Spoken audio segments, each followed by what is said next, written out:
might just be the one.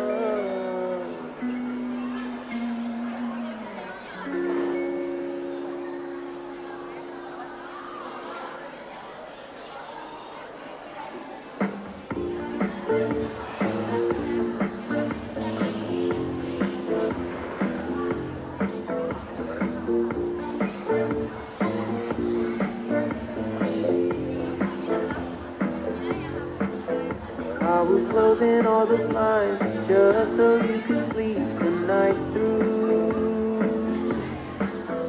I was staying by your side just so I knew you were okay. Then I was opening the door just to see if you would walk through. I started painting all the walls just to see if you liked the shade. I would love just to be stuck to your side, not with anybody else, anybody else. It's enough just to keep us occupied, no.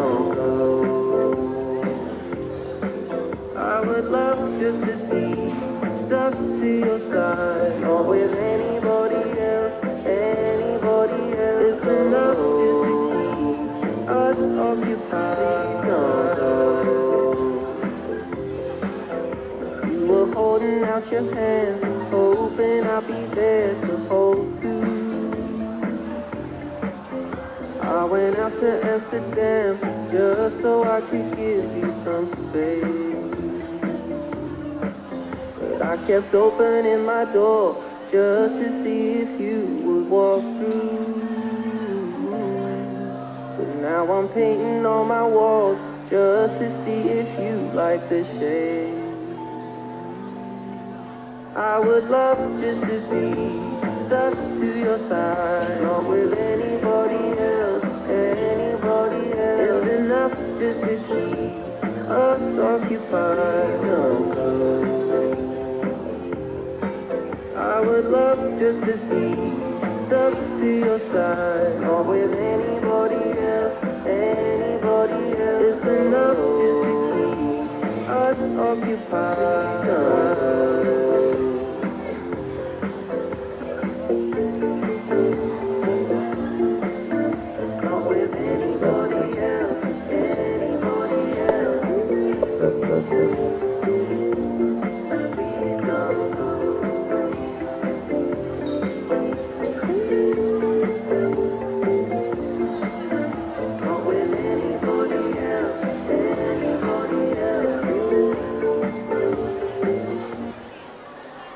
Announcement.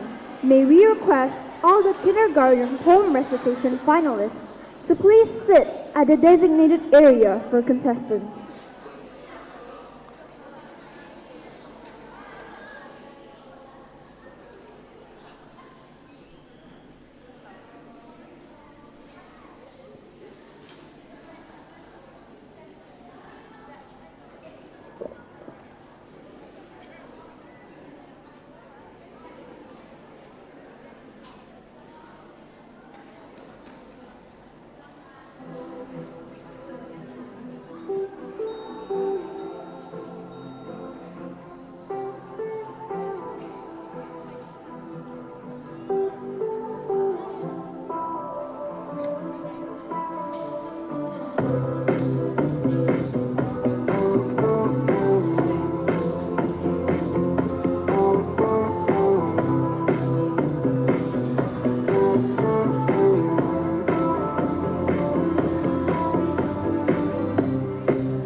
Please be informed that only coaches are allowed to assist the participants. Thank you. A very good morning to all. I am Nikita. Hello, I'm Kinnard. Welcome to Sekolah Pelita Utama's English Language Festival 2024.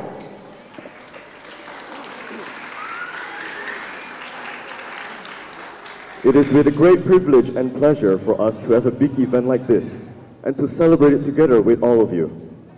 That's right. This is now the second day and the final rounds of all the competitions. We are all going to witness the awesome performances of all the contestants. And also, we will be witnessing Sekolah Pelita Utama's musical play. That's true. Are you excited? Of course I am. Since this event is deemed significant, let us officially commence our gathering today by a prayer, led by Aaron, Benea, and Kendrick.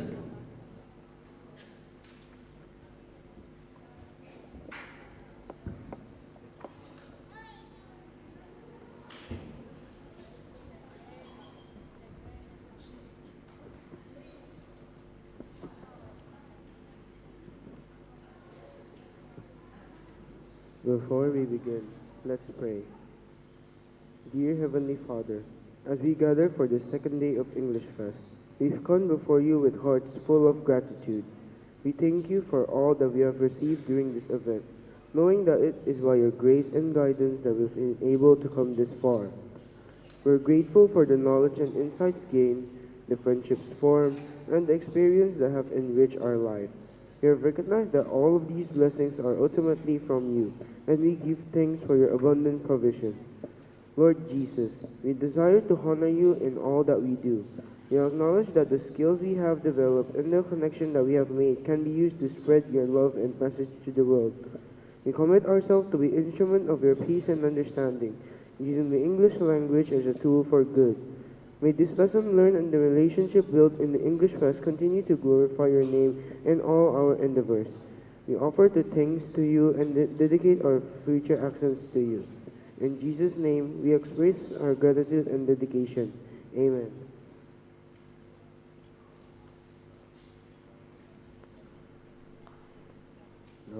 Namo tassa bhagavato arahato samma sambuddhassa. Namo tassa bhagavato arahato samma sambuddhassa. Namo tassa bhagavato arahato samma sambuddhassa.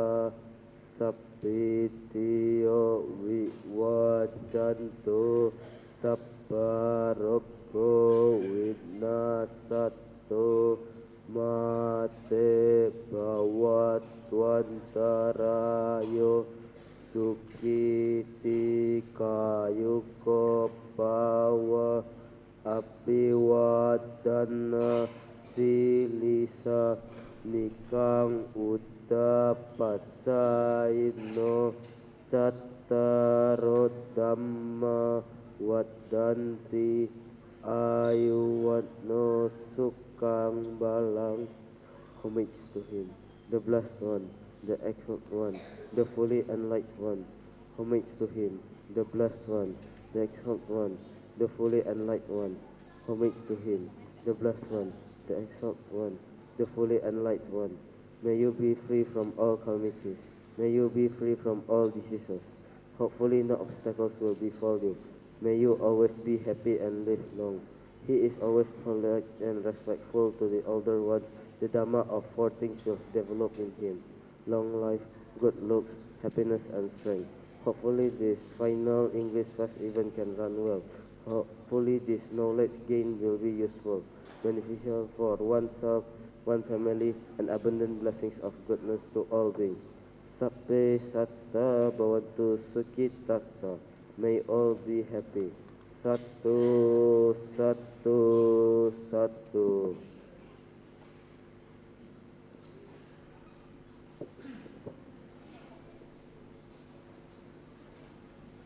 Bismillahirrahmanirrahim. Praise be to Allah, the Lord of the world, who has given us all the blessings and gifts. Salawat and greetings may be poured out on the Prophet Muhammad sallallahu alaihi wasallam, his family and friends. O Allah, on this occasion we gather to English Fest. We ask you that this event will run smoothly, be full of blessings, and provide benefits for all of us. Give useful knowledge and an open heart to receive goodness. O Allah, unite our hearts in your goodness and guide us. Protect us from everything that is not good and keep us from division. Amen.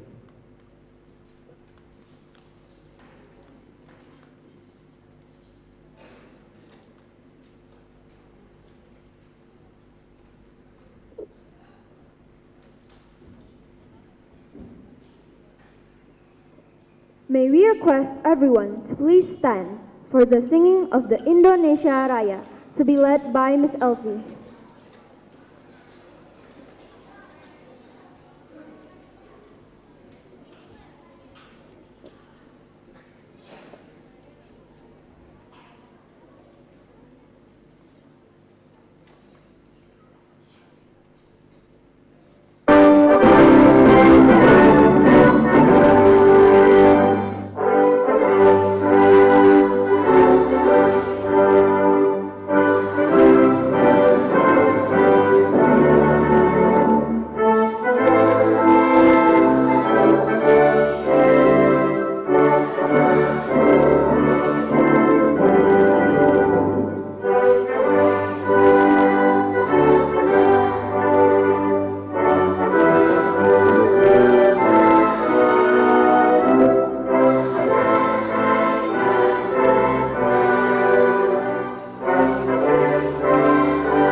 Thank you. You may now be seated. May we call on selected SPU SMP students to render the Tari Persembahan. Let's give them a round of applause.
Thank you very much, SMP students.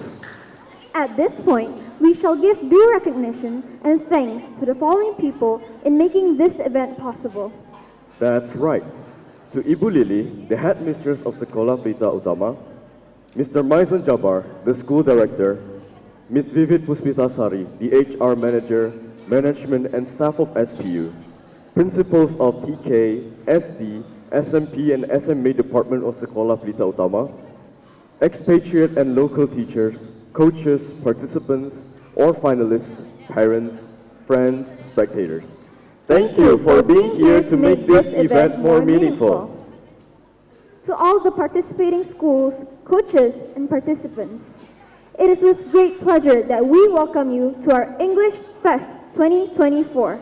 We are also deeply honored to have our friends from FU Cavite and Manila, Philippines, as well as from the Mentari Group. The partner school of Sekolah Pelita Utama join us in this event. Right. Thank you so much.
to our school headmistress, Ibu Lily, to our school director, Mr. Maizon, to our partner school from FEU Manila, FEU Cavite, Dr. Mirna, Dr. Arnel, Ms. Riet, and our partner school also from Jakarta, Mr. Hendro Hasin, sorry. Okay. Principals of the different departments, coordinator of Mandarin, faculty, students, participants from other schools, good morning, magandang umaga, salamat pagi.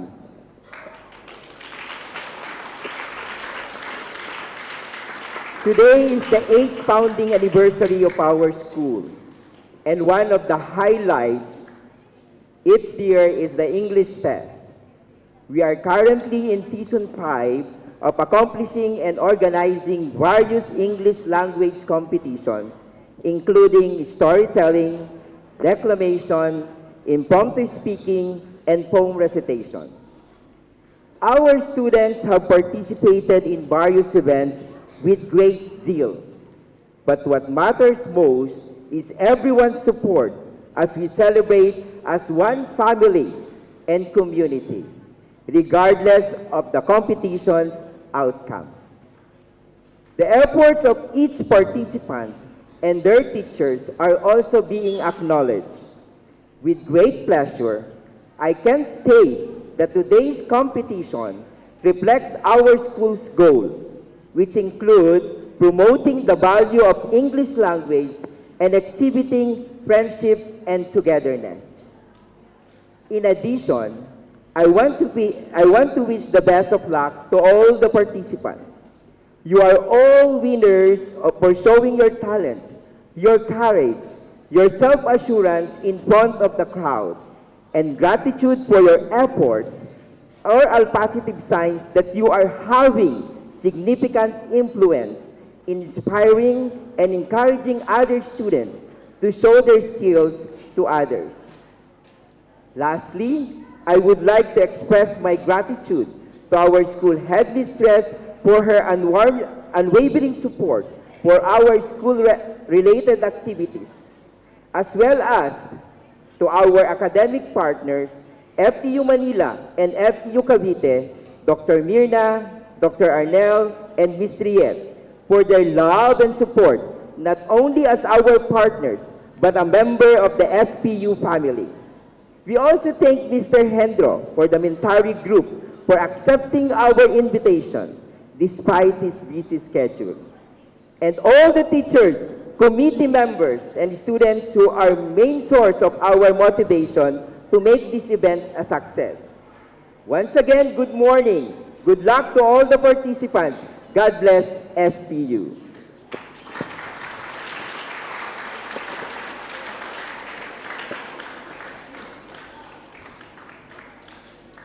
Thank you for that warm welcome, sir. To start the final round of our contest, we would like to call on Desmond to read the mechanics and criteria of the different contests.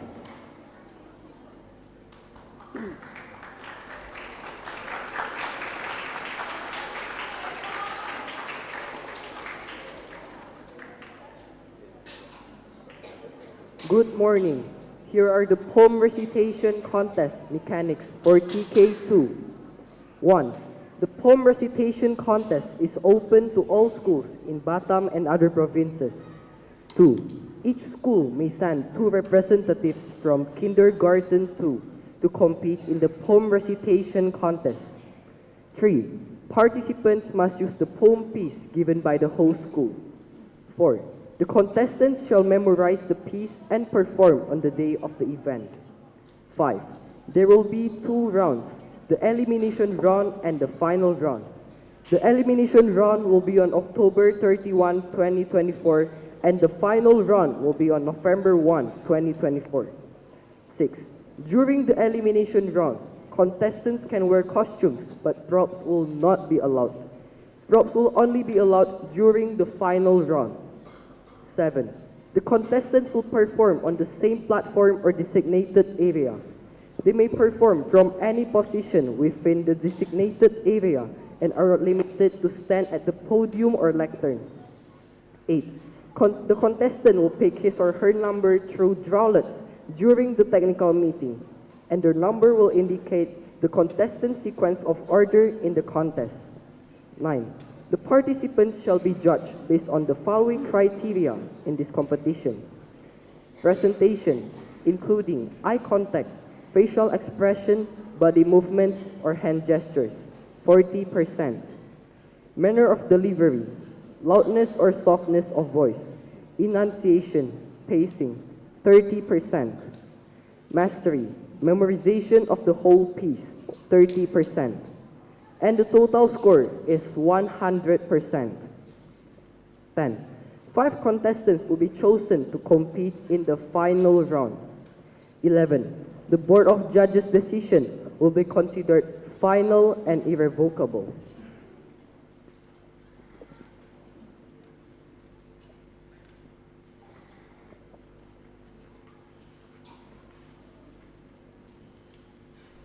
Storytelling contest mechanics for grades 1, 2, 3, and grades 4, 5, 6. 1. The storytelling contest is open to all schools in Batam and other provinces. 2. There are 2 categories of storytelling. Category A is from grades 1, 2, 3, and category B is from grades 4, 5, and 6. 3. Each school may send 2 representatives from each category to compete in the storytelling contest. 4. Participants must use the storytelling piece given by the host school. Participants can choose among the storytelling pieces given. 5. The contestants shall memorize the piece and perform on the day of the event. 6. There will be 2 rounds, the elimination round and the final round. The elimination round will be on October 1, 2024, and the final round will be on November 1, 2024. 7. During the elimination round, contestants can wear costumes, but props will not be allowed. Props will only be allowed during the final round. 8. The contestants will perform on the same platform or designated area. They may perform from any position within the designated area and are not limited to stand at the podium or lectern. 9. The contestant will pick his or her number through drawlets during the technical meeting. The number will indicate the contestant sequence of order in the contest. 10. The participants shall be judged based on the following criteria in this competition. Presentation, including appropriateness, emotions, costumes, and props, 30%. Characterization, including the portrayal of the character and narrator, 30%. Manner of delivery, including clarity, enunciation, pitch, and intonation, 30%. Use of space is 10%. And the total score is 100%. 11. 5 contestants will be chosen to compete in the final round. 12. The Board of Judges' decision will be considered final and irrevocable.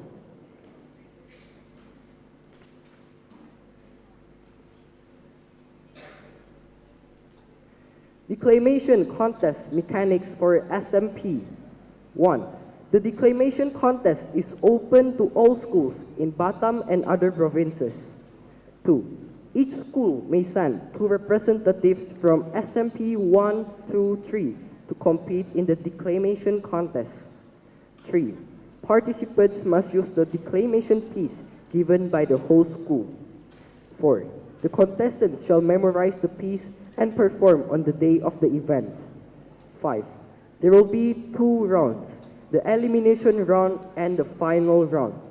The elimination round will be on October 31, 2024, and the final round will be on November 1, 2024. 6. The same piece for declamation will be used in the elimination and final round.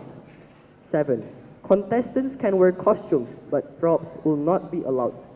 Full costumes and props will only be allowed during the final round. 8. Contestants can perform from any position within the designated area. 9. The contestant will pick his or her number through drawlets during the technical meeting. The number will indicate the contestant sequence of order in the contest. 10. The contestant is not allowed to mention his or her name and school's name before and after his or her performance. Wearing of school uniform is not permitted. 11. The participants shall be judged based on the following criteria in this competition. Characterization, portrayal of the character, 30%. Voice mechanics, loudness, clarity, enunciation, pitch, and pacing, 15%. Memorization, 15%. Body movements or gestures and facial expression is 15%. Overall presentation, confidence, use of space, costume, and props is 10%. Audience perception, including the impact on the audience, is 10%. And the total score is 100%. 12. 5 contestants will be chosen to compete in the final round. 13. The Board of Judges' decision will be considered final and irrevocable.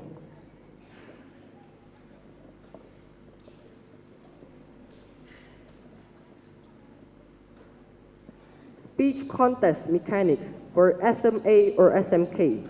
1. The speech contest is open to all schools in Batam and other provinces. 2. Each school may send 2 representatives from SMA or SMK 1, 2, 3 to compete in the speech contest. 3. There are 2 rounds in this contest, the elimination round and the final round. The elimination round will be on October 31, 2024, and the final round will be on November 1, 2024. 4. Contestants will do an impromptu speech. 5.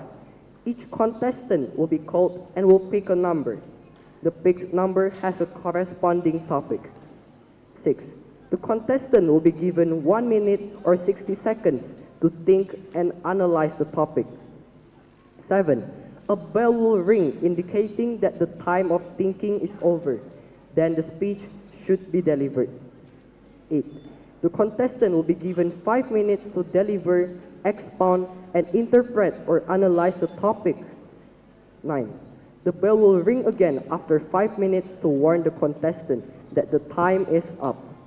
The bell will keep ringing until the contestant is done speaking. The next contestant will be called. 10. Timer starts as soon as the contestant utters his or her first word. 11. Time limit will be strictly implemented for both rounds. There will be 5 points deductions if the speech is less than 4 minutes or more than 5 minutes and 30 seconds in the time limit. 12. The contestants will speak on the same platform or designated area. They may speak from any position within the designated area and are not limited to stand at the podium or lectern. 13. The contestant will pick his or her number through drawlets during the technical meeting and after the announcement of finalists.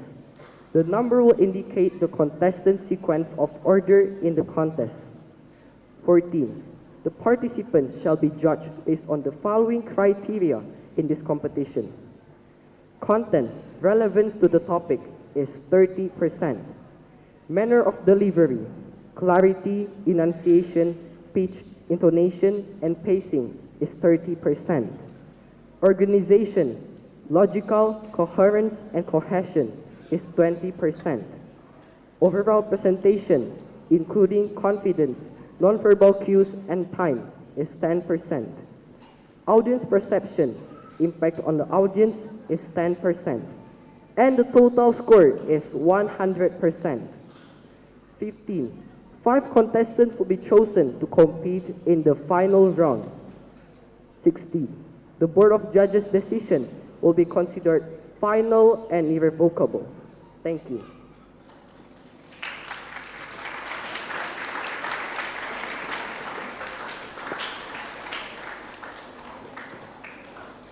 Thank you, Desmond. Now, to introduce our panel of judges for different categories and competitions, may we call on Miss Carlucci.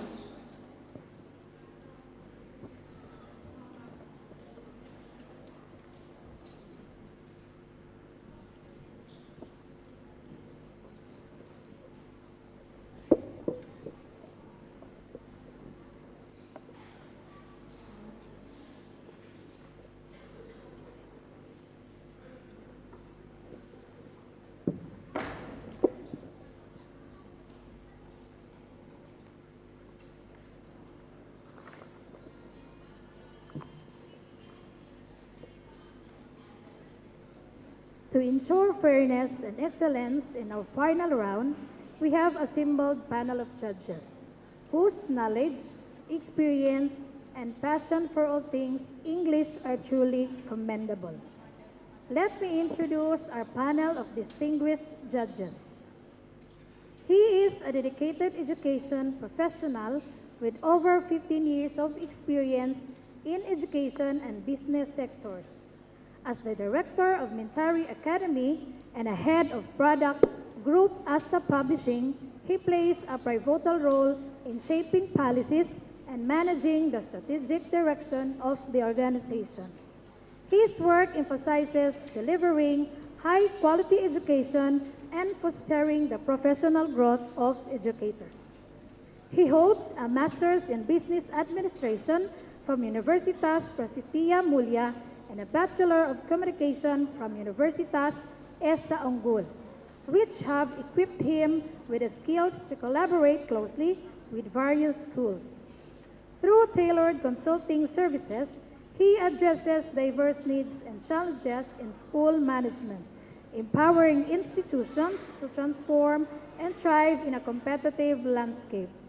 In addition to his leadership roles, he has extensive experience as trainer and consultant for schools, offering expertise in school branding, marketing strategies, and educational transformation. He has served as both an internal and external trainer such as effective leadership, public speaking for school leaders, and professional development for educators. His strategic insights and leadership empowers schools to revolutionize their project and achieve long-term success. Our fourth judge, Hendro Hazen Zhang.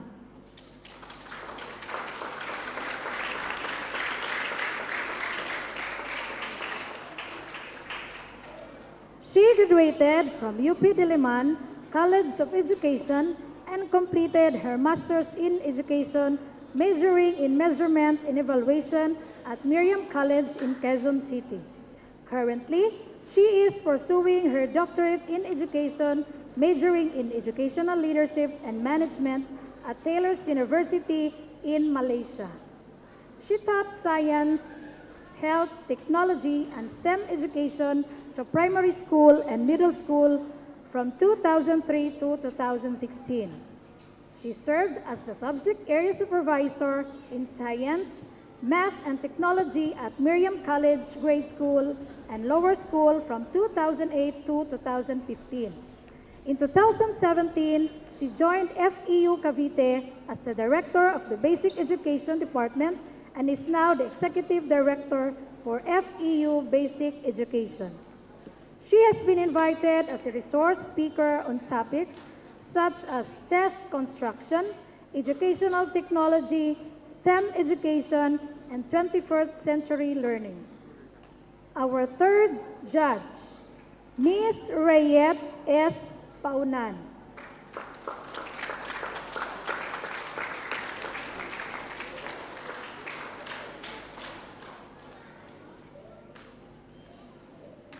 He is an educator and supportive of various Catholic churches charities.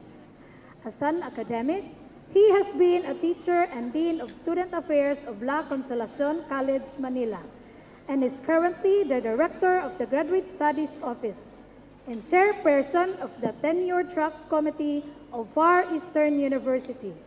He is actively serving as the National Secretary of the Philippine Association of Graduates until 2026. Our second judge, Dr. Arnel D. Bravo.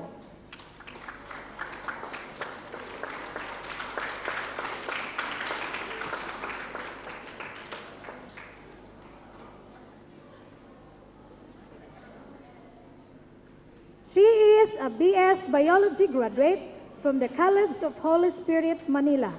He finished her Master's in Education, major in Biology from the University of the Philippines, Diliman. She holds a doctorate degree in Science Education, major in Biology from De La Salle University, Manila. She also holds certificate in Leaders Education Program from Nanyang Technology University, Singapore. She held several administrative positions at Far Eastern University as Program Head of Biology Department, Dean of Institute of Arts and Sciences, Dean of the Institute of Education, and Vice President for Academic Development. She has participated in several local international conferences related to quality assurance, foremost, which is the ASEAN University Network Quality Assurance Training Course in Bangkok, Thailand. She has initiated several internationalization at FEU that resulted to several student exchange programs, research collaborations, and other academic activities. She has completed training on internationalization of higher education held in Canada, a collaboration between the Canadian Bureau of International Education and the Commission on Higher Education. Aside from her administrative position at FEU, she is also teaching in the Graduate School of the Institute of Education. She is handling courses related to school management, program evaluation, and science education. She is also an assessor of the ASEAN University Network Quality Assurance, an international assessment agency. She has been invited to assess different programs from Thailand, Vietnam, and Indonesia. She is a member of various Philippines, as well as an international academic and professional organizations. She has also been invited as a resource speaker both in local and international conference and has papers published in an international journal. She is the chairwoman of the Board of Judges. Our first judge, Dr. Myrna P. Quinto.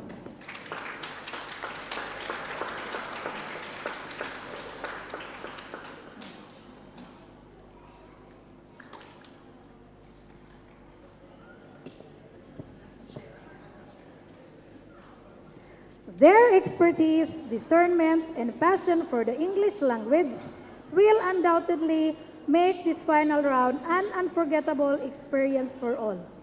Thank you.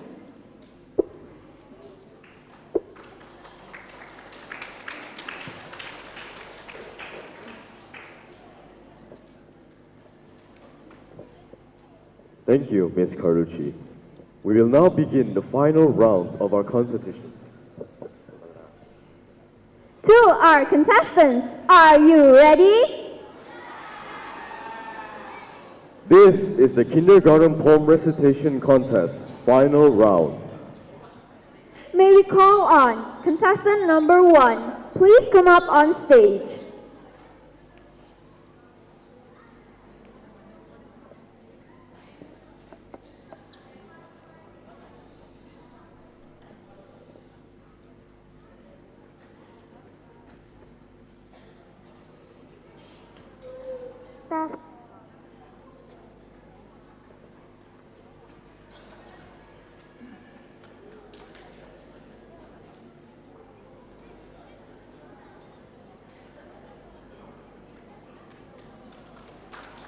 See a ballerina standing in the room, bending and stretching, flexing and pointing.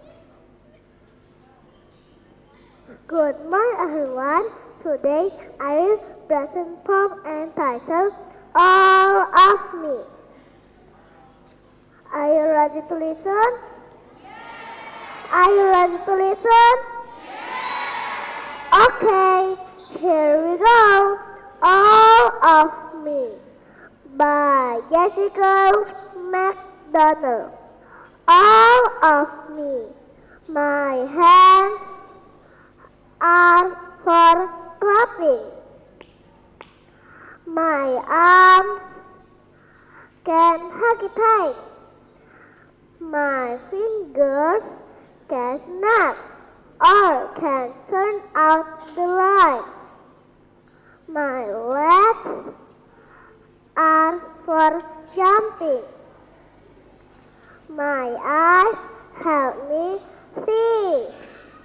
This is my body and I love all of me. All of me. Thank you for listening. Have a nice day. Bye-bye.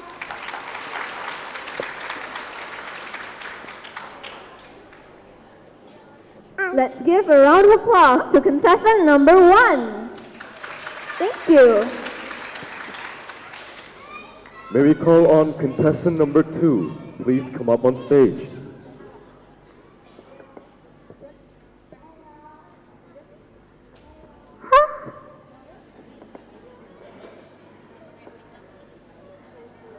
Hello.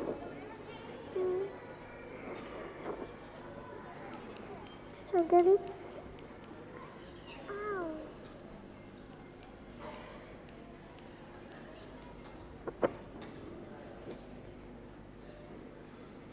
Everybody, let's go for fighting.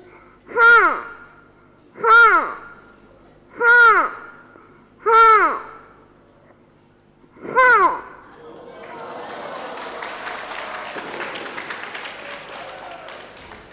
Good morning, everyone.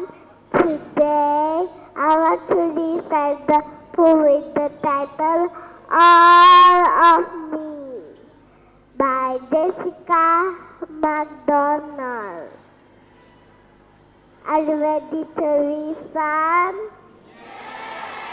Okay, here we go. All of Me by Jessica McDonald. All of me. My hands are for clapping. My arms can hug tight. My fingers can snap or can turn out the light. My legs are for jumping. My eyes can help me see. This is my body and I love all of me. All of me. Thank you for listening. Have a wonderful day. Bye-bye.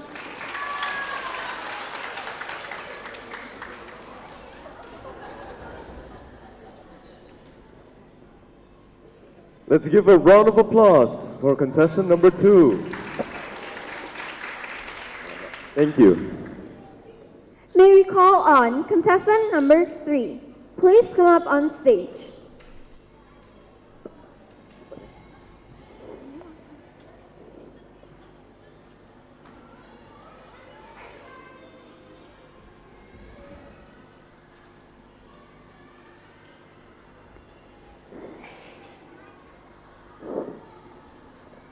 Good morning, everybody. This is Sophia Lucrecia Leon. It's a great opportunity today. I stand here to recite a poem by Jessica McDonald. The title is All of Me. Are you ready to listen? Alright, all of me. By Jessica McDonald. My hands are for clapping. My arms can hug tight. My fingers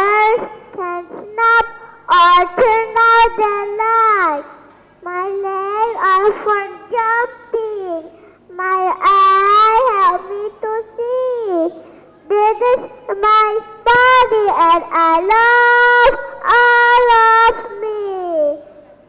Thank you. I fly back. Bye-bye.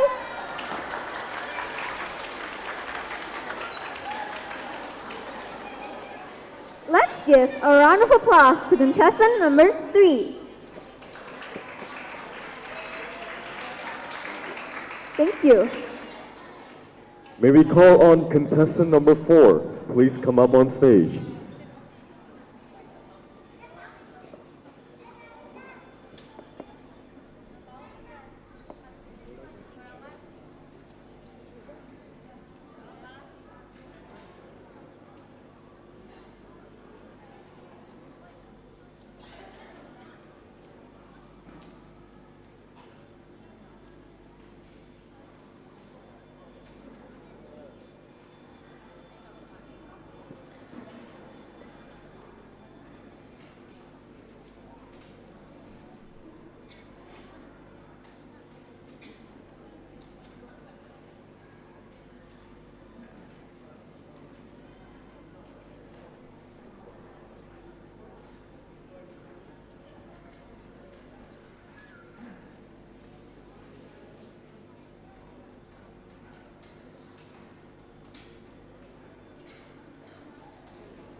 Hello.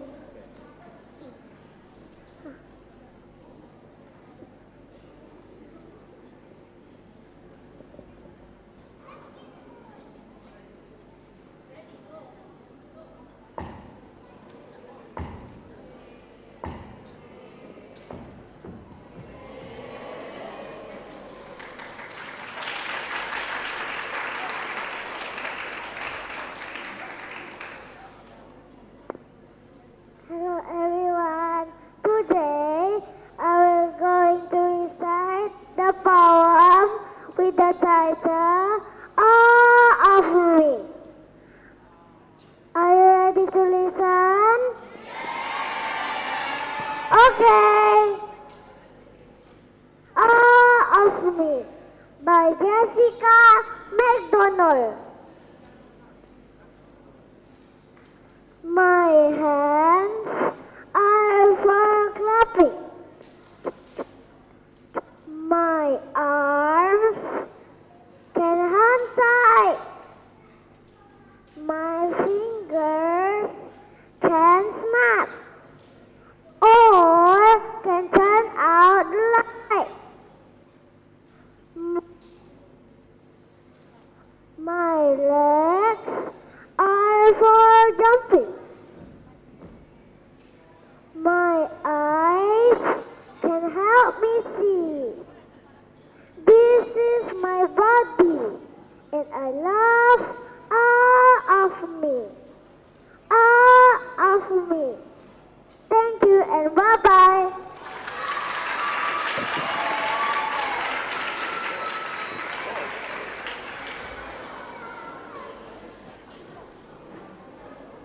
Clap your hands together for contestant number 4. Hello. Thank you. May we call on contestant number 5. Please come up on stage. Hello.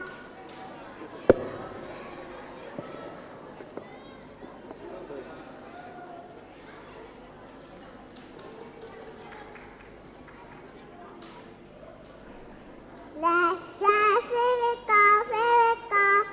I'll get physical.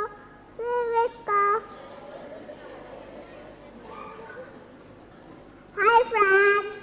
Today, I will recite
Let's give a round of applause to contestant number 5.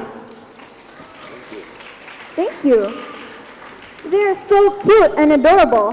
That ends the final round of kindergarten poem recitation contest. May we request all the storytelling finalists to please sit at the designated area for contestants. Please be reminded that only coaches are allowed to assist the participants. Thank you. Now, for another bunch of cuteness, let us clap our hands together as we witness an intermission number from our selected kindergarten students.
Thank you for that adorable intermission number from our kindergarten students. We will now proceed to the elementary storytelling contest final round. Right. We will start with category A from grades 1, 2, and 3. May we call on contestant number 1. Please come up on stage.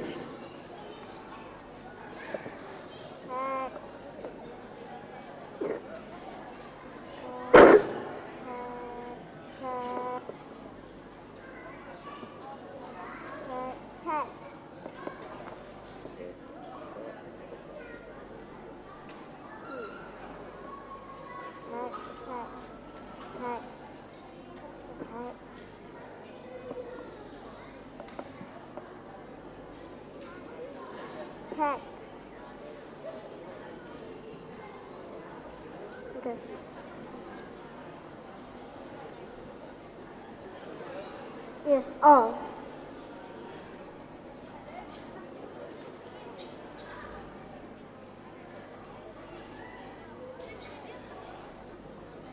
Good morning, everyone.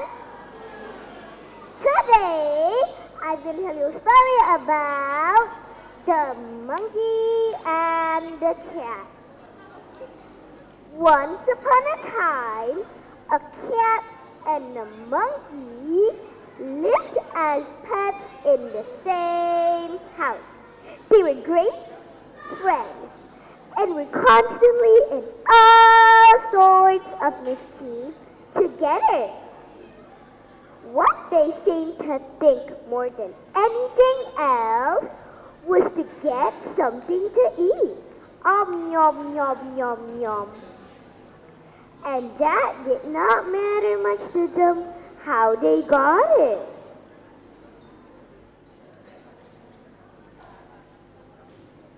One day, they were sitting by the fire watching some chestnuts roasting on the hearth.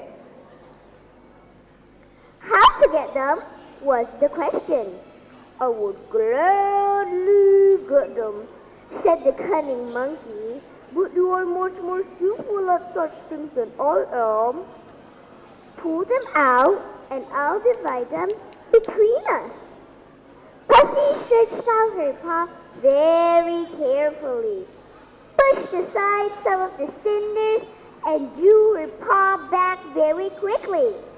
Then she tried again, this time pulling a chestnut half out of the fire. A third time, she drew out her chestnut. This performance she went through several times, each time singeing her paw severely. As fast as she pulled the chestnut out of the fire, the monkey ate them up. Yum, yum, yum, yum. Now the master came in, and away scrambled the rascals. Mistress Cat with a burnt paw and no chestnut. From that time on now, they say she had connected herself with mice and rats and had a little to do with Sir Monkey. The end. Do you know what is the moral of this story?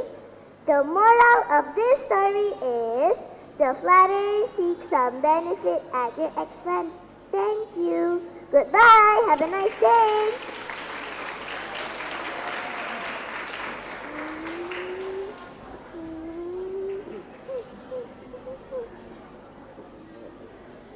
Give some clap for contestant number 1. Thank you. Let's call on contestant number 2. Please come up on stage. Beth.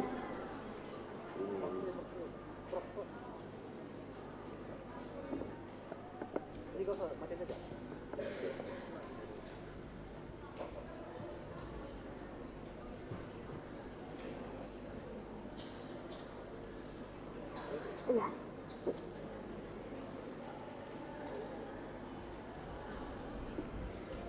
Good morning, everyone. Today, I'm going to tell a story. The monkey and the cat.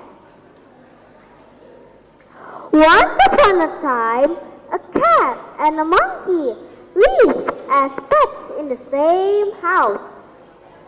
They were great friends, and they were constantly in all sorts of mischief together. What they seemed to think of more than anything else was to get something to eat, and it did not matter much to them how they got it.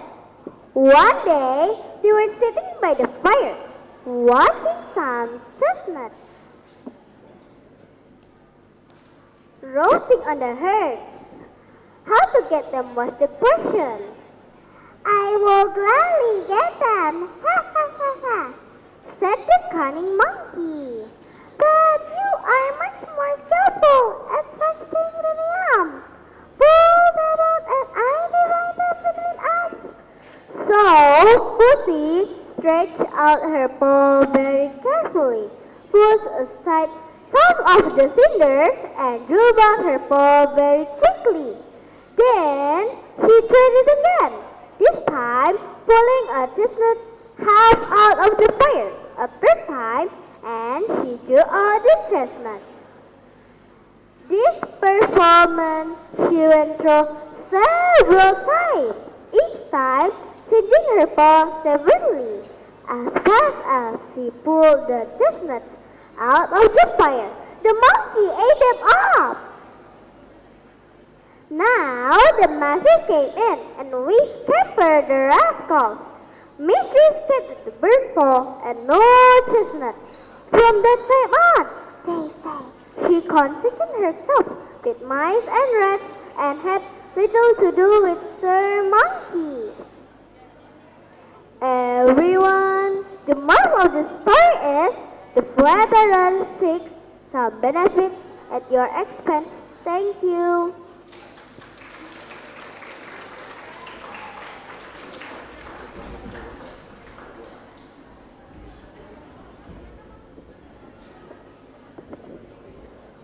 Give a round of applause for contestant number 2. Thank you. The next contestant is contestant number 3. Please come up on stage. Test. Wait.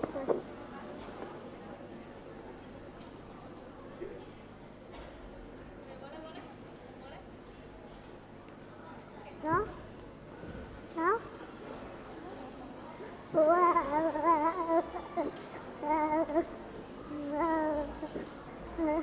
Now, good morning, judges, teachers, and all of my friends.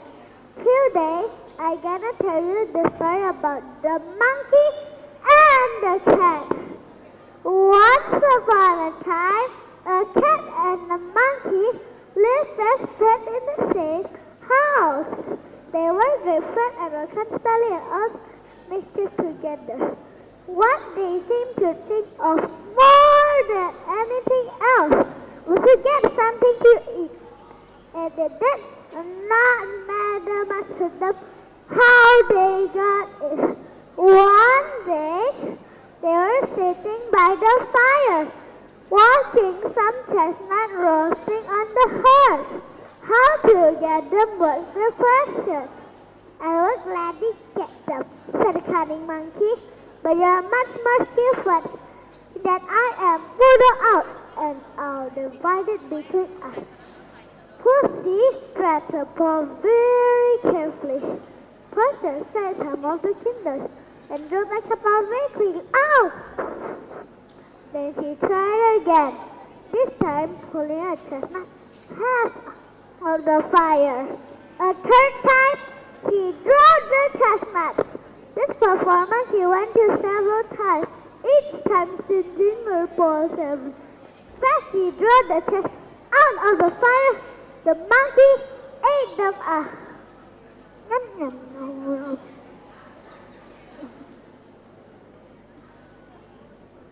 Now the master came in and was scampered. This trouble burn hot and no chestnut. From that time on, they said she considered herself that much and had little to do with the monkey. They discussed gentlemen. The flat had six and some benefits at your empress. Thank you for listening. Bye-bye.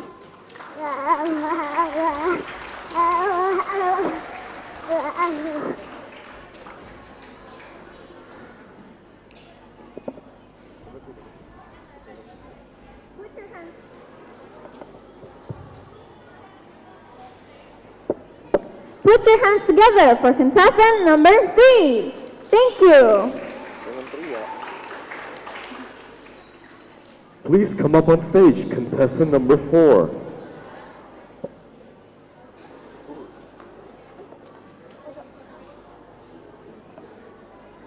Yeah.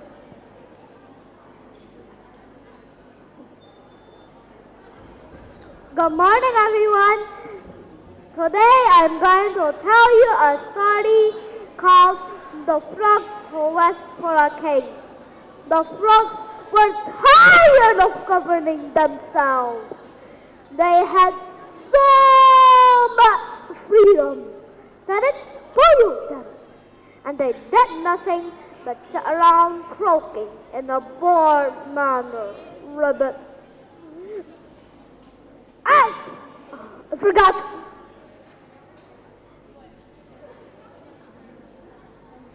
The frogs who wished for a king. The frogs were tired of governing themselves. They had so much freedom that it spoiled them, and they did nothing but sit around croaking in a bored manner, and wishing for a government that could entertain them with the pomp and display of royalty, and rule them in a way to make them know they were being ruled. No milk and water government for them, so they declared. So they sent a petition to Jupiter asking for a king.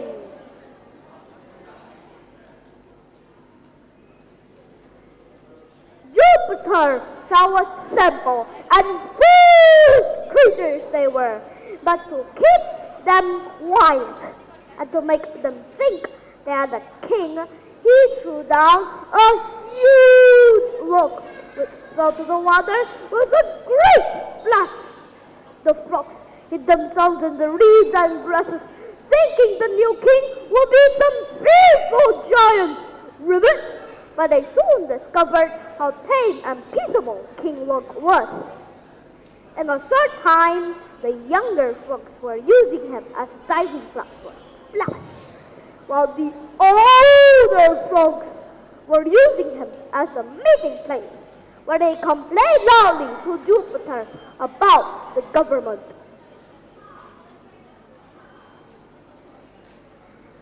To teach the frogs a lesson, the ruler of the gods has now set a crane to be the king of Frogland. The crane proved itself to be a very different sort of king than old King Lug. He gobbled up the frogs right and left as they soon saw what fools they had been. In mournful croaks, Ribbit, they begged Jupiter to take away the cruel tyrants before they should all be destroyed. How now, cried Jupiter, are you not yet content? Here's what you asked for, and now you have only yourself to blame for your misfortunes. The moral of the story is, be sure you can better your conditions before you seek to change. Thank you everybody for listening to my story. Have a nice day. Bye. Let's clap our hands for contestant number 4. Thank you.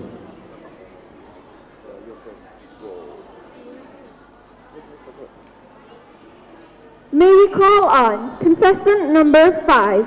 Please come up on stage.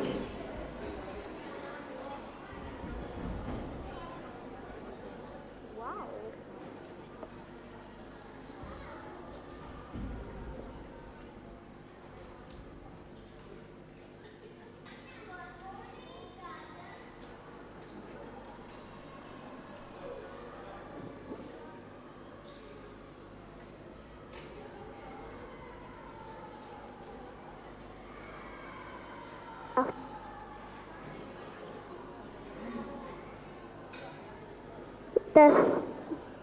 Oh oh ah ah oh oh ah ah oh oh ah ah oh oh ah ah oh oh ah ah oh oh ah ah. Meow. Good morning, judges, teachers, and all of my friends. So today, I would like to tell you the story of the monkey and the cat. Once upon a time, a cat and a monkey lived as pets in the same house. They were great friends and were constantly in all sorts of mischief together. What they seemed to think of more than anything else was to get something to eat, and it did not matter much to them how they got it. One day, they were sitting by the fire, watching some chestnuts roasting on the hearth. How to get them was the question. I would gladly get them, said the cunning monkey. But you are much more skillful at such things than I am. Pull them out and I'll divide them between us. Percy stretched out her paw very carefully, pushed aside some of the cinders, and drew back her paw very quickly. Ow! Meow, meow, meow, meow. Meow, meow, meow, meow, meow. Meow, meow, meow, meow. Meow, meow, meow, meow, meow. Meow, meow, meow, meow. Meow. And then she tried it again. This time, pulling the chestnut out of the fire 2 times, and she dropped the chestnut. This performance she went through several times, each time singing her puns severally. As fast as she pulled the chestnuts out of the fire, the monkey ate them up.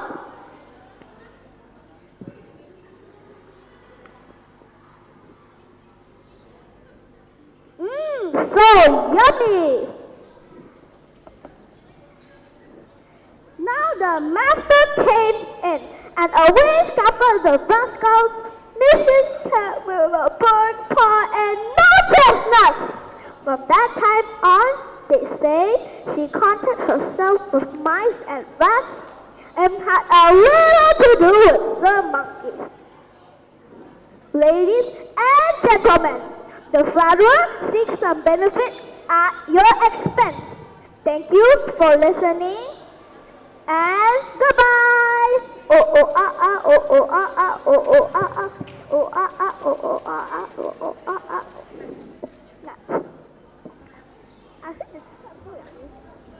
Thank you, contestant number 5. That ends the Category A for storytelling contest.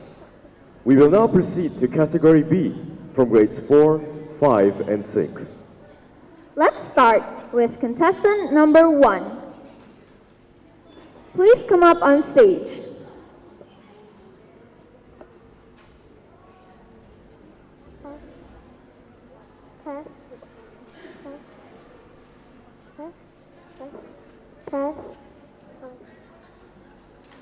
La la la la la, la la la la la, wee.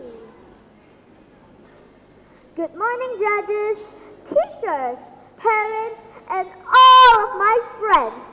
In this beautiful morning, I'm going to tell you a story. It's about the apple star.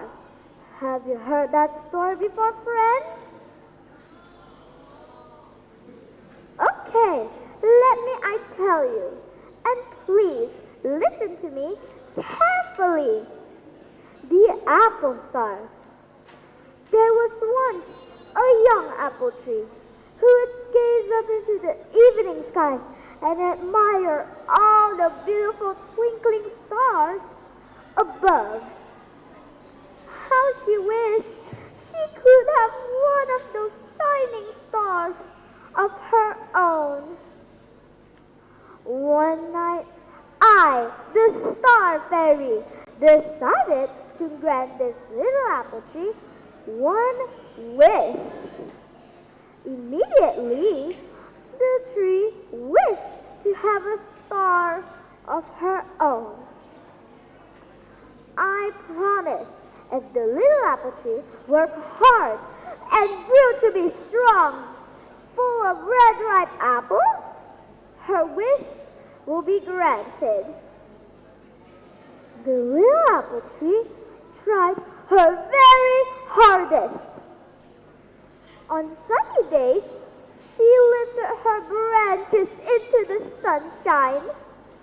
On rainy days, her roots soak up the water she needed to help her grow. After several years, her hard work paid off and she grew into a large, strong tree with branches full of red, ripe apples.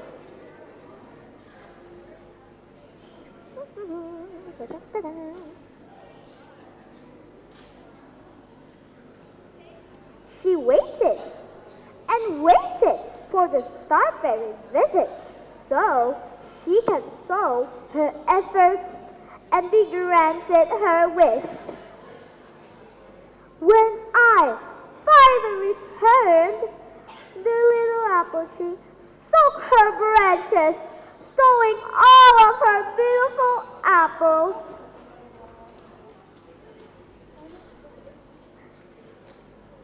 I have worked so hard and waited patiently. Will I now be given my wish and a bright star of my own? The little apple tree asked. You will, but first, I need to take off my wand. Bibbidi, bobbidi, boo! Your wish has already been granted. You have among of your branches, not just one, but as many stars as you admired in a night sky. Just dig inside any of your apples, and there you will find a special hidden star, just waiting to be discovered by the lucky person who chooses one of your apples that you worked so hard to grow. Have faith in your dreams and someday your rainbow will come smiling through. No matter how your heart is grieving, if you keep on believing, the dream that you wish will come true. Whenever an apple is cut in sideways, you will find a special hidden star just waiting to be discovered. Just like the apple, there's a star in every child, just waiting to be discovered. Ladies and gentlemen, work hard and patience teaches us that allowing time to grow is important to lasting success. Thank you, judges, teachers, parents, and all of my friends. Thank you. Have a great day.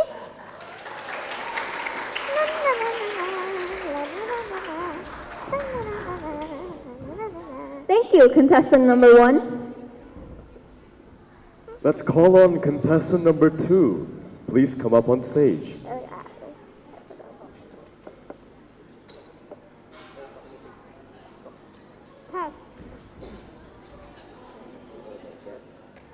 Testing. Yeah.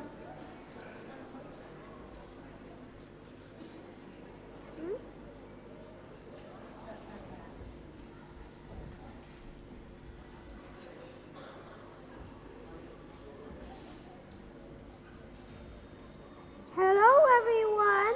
Today I want to tell you a story all about the old lion and the fox. It isn't easy being old, said Lion one day as he looked into the mirror. Look at my face. They're all worn down.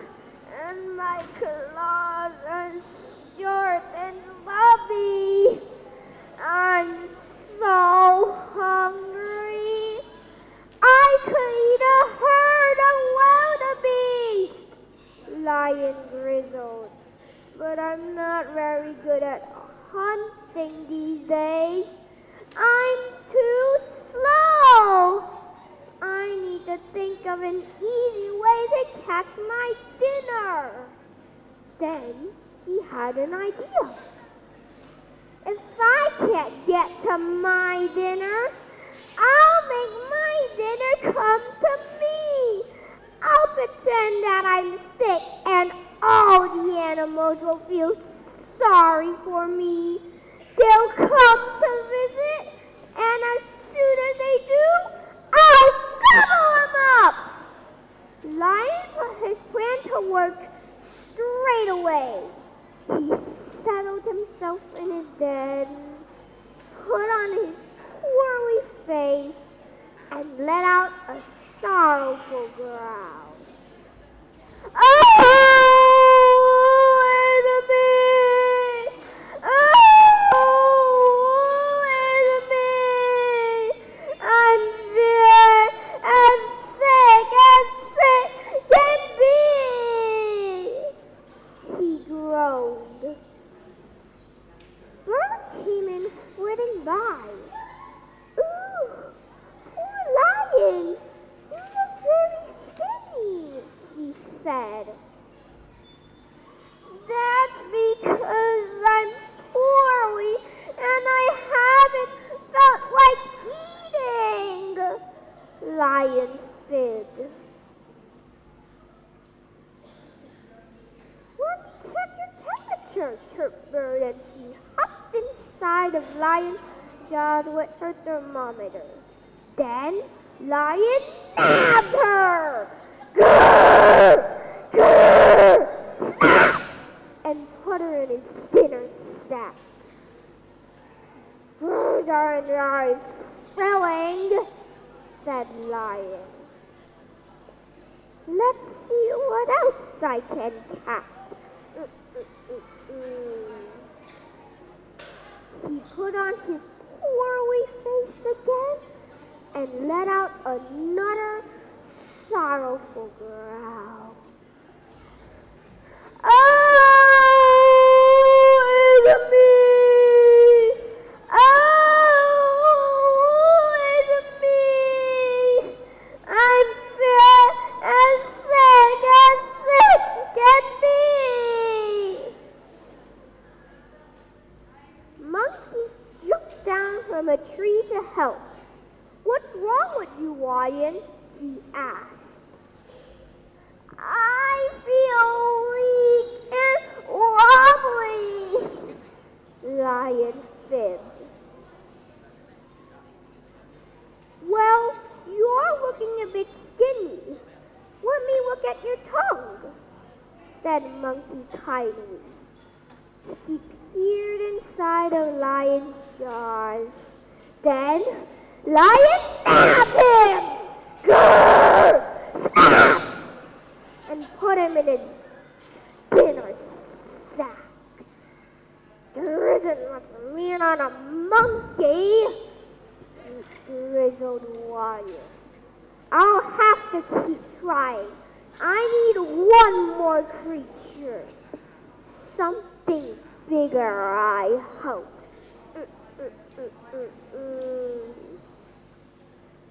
He let out another sad roar. Oh, it's me! Oh, it's me! I'm feeling as poorly as can be. That's a shame, said Fox, appearing at the door of Lion's den. I think I might have a thorn in my throat,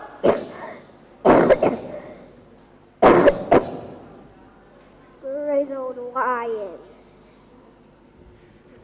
Maybe you can pull it out. Fox looked at all the footprints outside of Lion's den. They were leading inside, but they didn't come out again. He spotted Lion's dinner sack too. It was wriggling. thought. Lion is up to something. I'd better be careful. I'll pull the thorn in your throat, Fox told the lion. But it's a tricky job. I want you to close your eyes and keep very still. Lion closed his eyes tight, opened his jaws, and got ready to snap. He waited, and he waited, until Fox suddenly shouted, "You can open your eye now, Lion!" Lion opened his eyes just in time to see Fox running off with his precious dinner sack. Thought Lion, "There goes my dinner!" When Fox reached the wood, she opened Lion's dinner sack and set the creatures free. "I'll set you free this one," Fox gruffer, "but never fall for a lion's bluff, because if you do not use your brains, you'll end up in a sack again." The end. Thank you for listening to my story. Have a great day, everyone. Bye.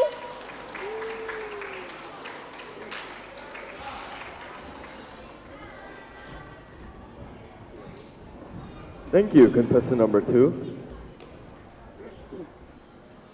Let's call on contestant number 3. Please come up on stage.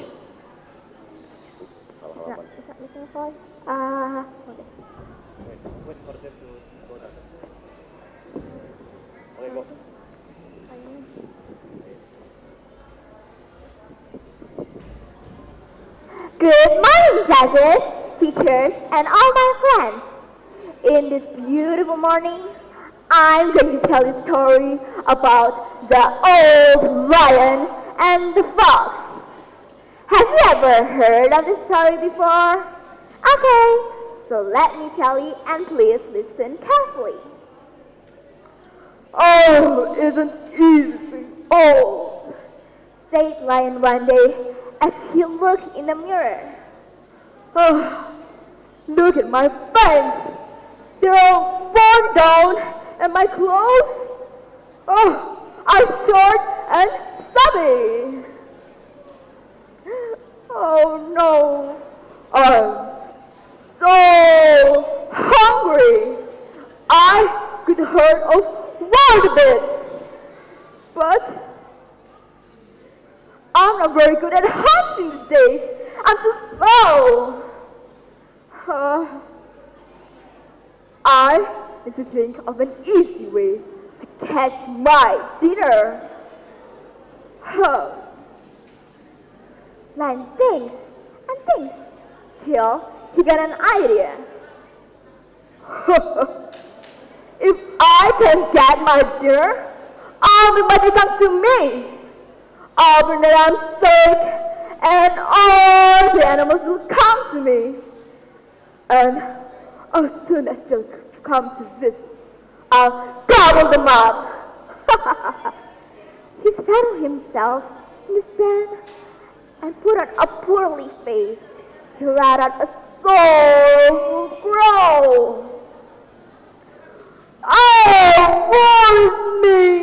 Oh, woe is me! I feel as sick as can be."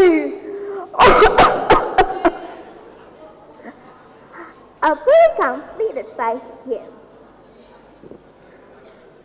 "Huh? Lion, what happened to you?" he asked. "Oh, I was so poorly, and I felt like eating," he said. "Oh, poor you, Lion. Let me check your temperature." The bird chirped. She hopped inside the lion's jaws with a thermometer. But then, snap! The lion napped her and put her in the dinner sack. But there is much meat. Let's see what else we can catch. He settled himself in the sand again and let out another sorrowful crow. Oh, woe is me! Oh, woe is me! I will escape as can be.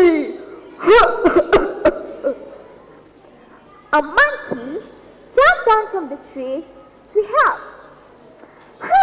There, man, Bill! What happened to you, man? He asked the lion. Oh, lion, I feel so weak and wobbly. Well, you do look so skinny. Anyway, let me take it a song.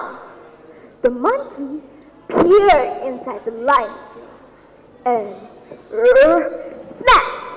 The lion napped him and put him in his dinner sack. But there is much meat in a monkey. I just need one more creature. Something bigger. I hope. He settled himself in his den again and let out a sad roar. Oh, woe is me! Oh, woe is me! I was poorly as can be.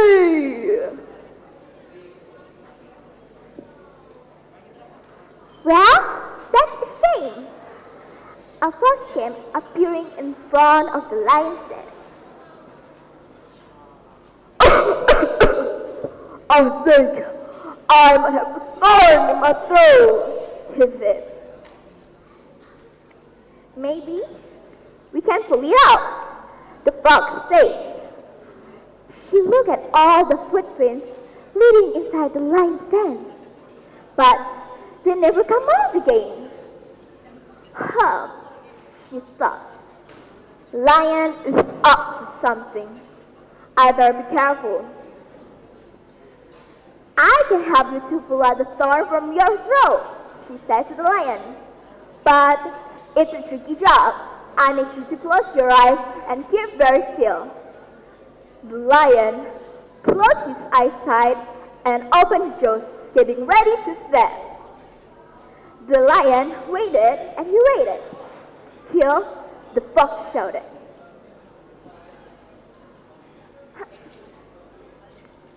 You can open your eyes now, lion. The lion opened his eyes just in time to see the fox running away with his precious dinner sack. Oh, you rat! Oh no! There goes my precious dinner!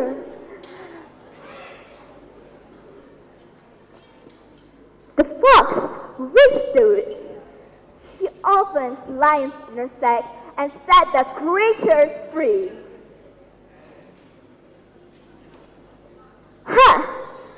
I'll set you free this one, but do not fall for the lion's box, because if you do not use your brain, you'll end up in a sack again. Well, ladies and gentlemen, this is the end of the story of the lion and the fox. Thank you very much for listening. And also from the story, we do learn something. We have to be cautious, especially when there's a sign of danger. Thank you very much.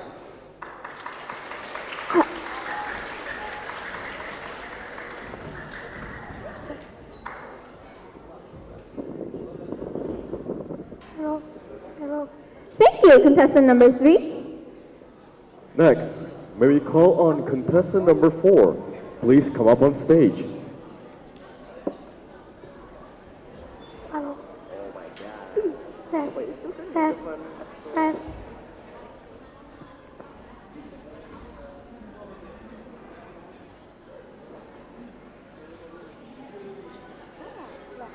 Hello everyone! Good morning, judges! Good morning, audience!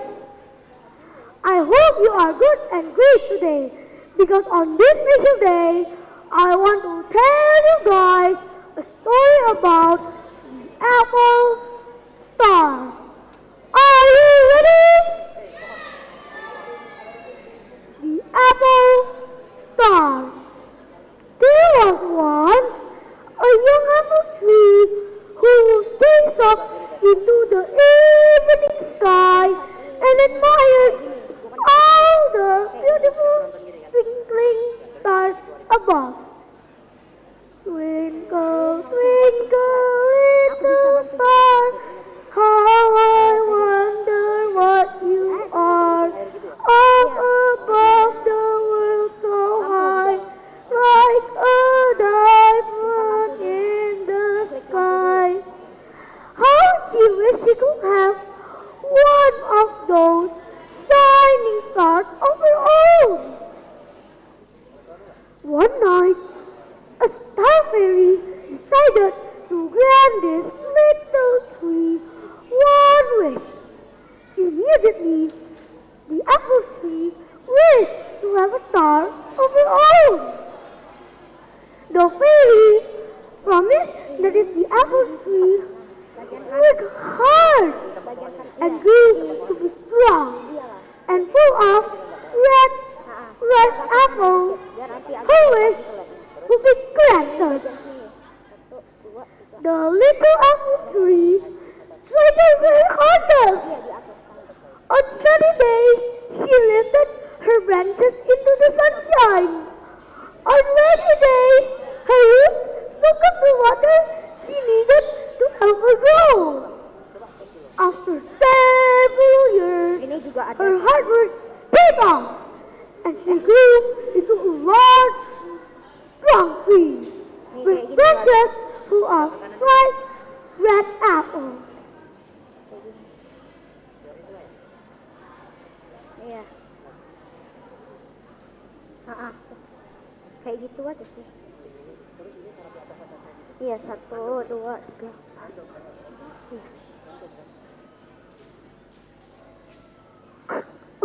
Yummy! She waited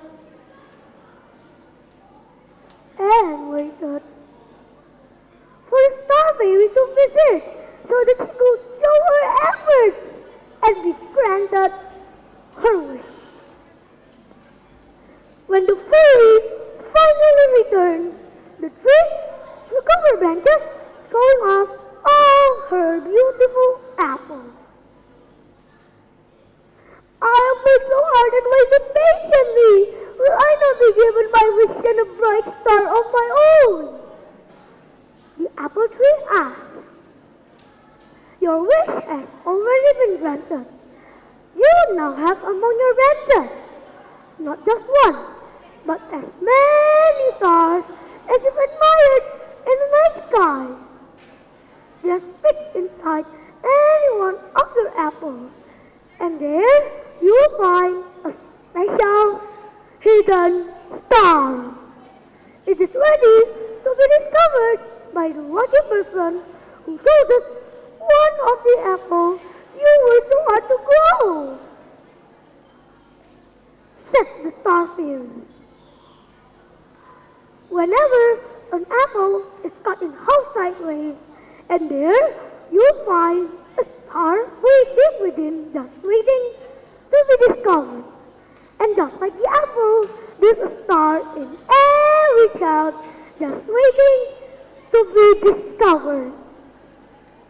Come, what is the moral of the story? Great question.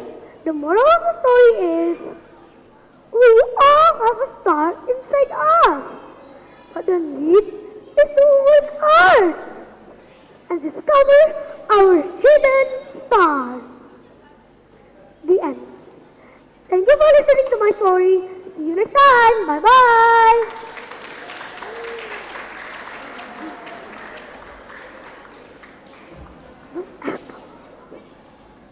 Oh no.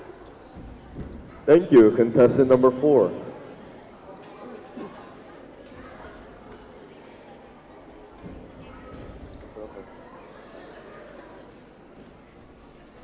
May we call contestant number 5. Please come up on stage. Testing, 1, 2, 3. Hello.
Good morning, everyone, especially to our dear judges.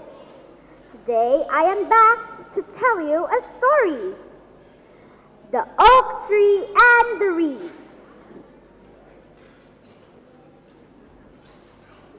Once upon a time, there flowed a river near a village.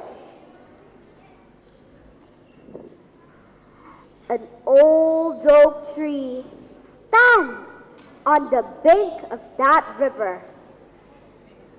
The oak tree always kept thinking that he was very strong and mighty.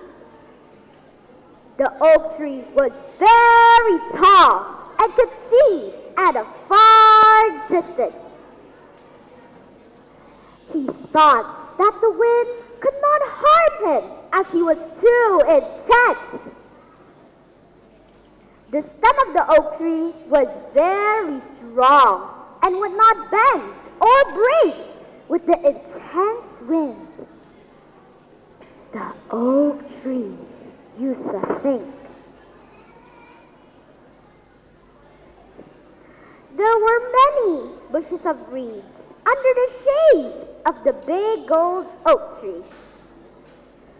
These reeds seemed like long grass from a far distance.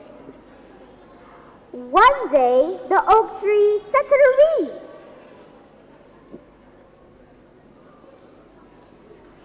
"Oh, reeds, you are so weak and light-weighted.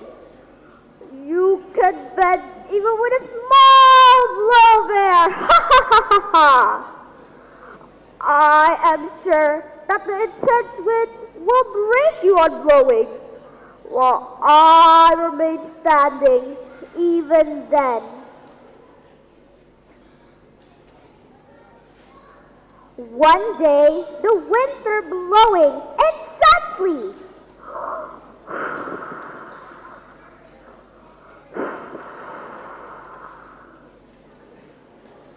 The old and strong oak tree remained standing on its place with pride and said to the reeds, "Did you see? Even the intense wind could not harm or bend me. Look at the way you are bending." Ha ha ha ha ha ha!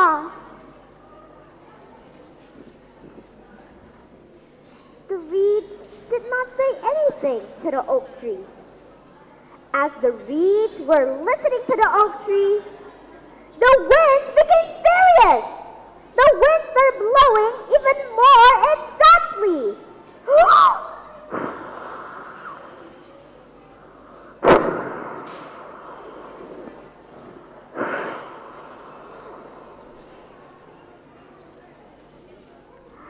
The oak tree encountered the wind for some time, but withdrew at last. The branches of the oak tree started breaking, and in no time, its stem broke down into 2 pieces from the middle. On the other hand, the reeds remained on the ground. As the wind blew furiously. But they stood up again as the wind stopped blowing and said to see the oak tree,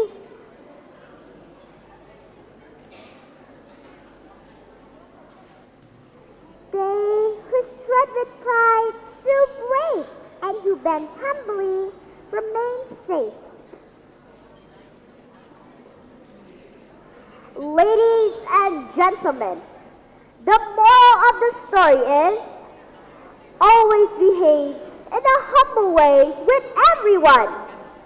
Parents must teach their children that no good comes from boasting about themselves, and one must never be too proud of themselves. We should be flexible about the things in life, and pride goes before a fall. Thank you.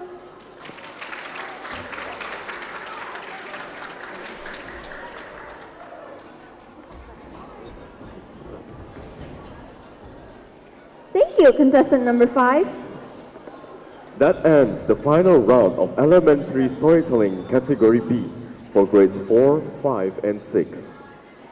May we request all the finalists for declamation contest to please sit at the designated area.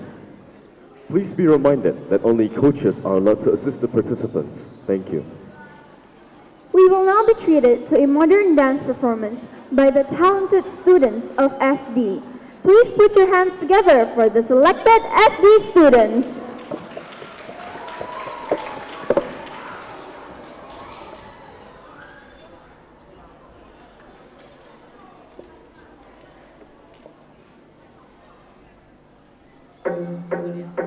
Alright, okay, alright, okay. I got no worries on my mind, won't vanish out of sight, so you can say goodbye. Cause for my fantasy, and you can watch and see, why don't you clap for me? Shine so bright, they say she'll keep forward. I know. Have I not feel like this? Being so like anybody. In the spotlight, can't be everybody getting choked up, but gotta be seen. Gotta go, so say it loudly. I'm dancing in the moonlight.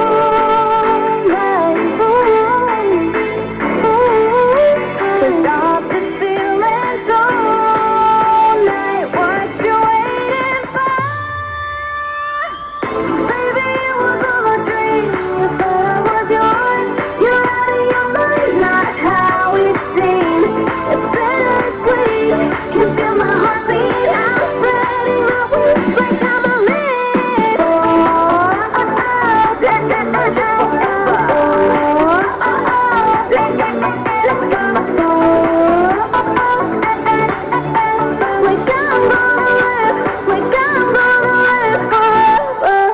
Okay, you know what it is. I'm so nice. You think I better think twice? Pull up on the page of pride. Put a million on and rock my type. Never seen it in your life. Yeah, bro, 그러니까 바빠. 아니 나빠. 어서 상관인 the black girl. B-A-D-Y-M-O-N. Get money! Body, put the 까지 rhythm, touch, keep it steady. Everybody get down. Rock up running with the motor running. I'ma do something, bet you put the money in the bag. I'm dancing in the moonlight. Stop the feeling tonight. What you waiting for? Maybe it was all a dream. You thought I was yours. You're out of your mind, not how it seems. It's bittersweet. Can feel my heartbeat. I'm spreading my wings like I'm a leaf.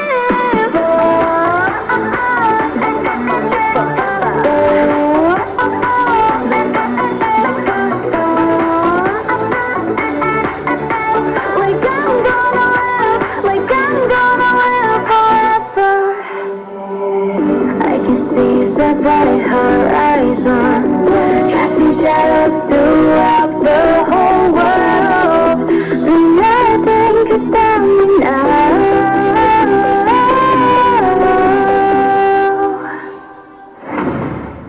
Wait forever, ever. Baby, it was all a dream. You thought I was yours.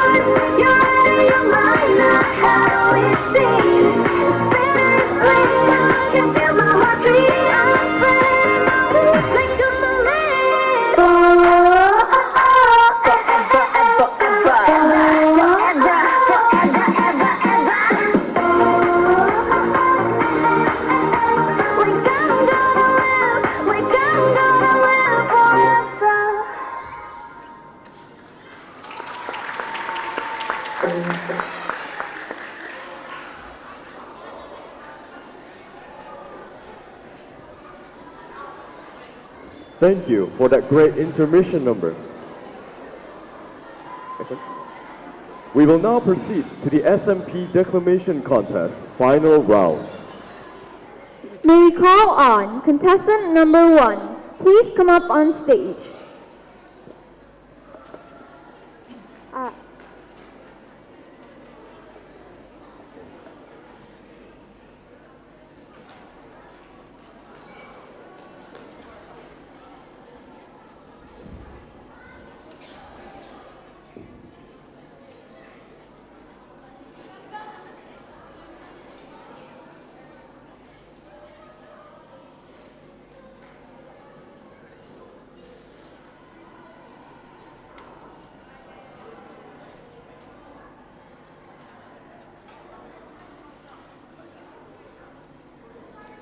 Oh,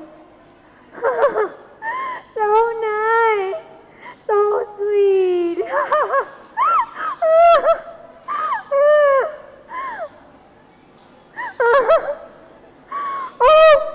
Oh my God, my baby, come here.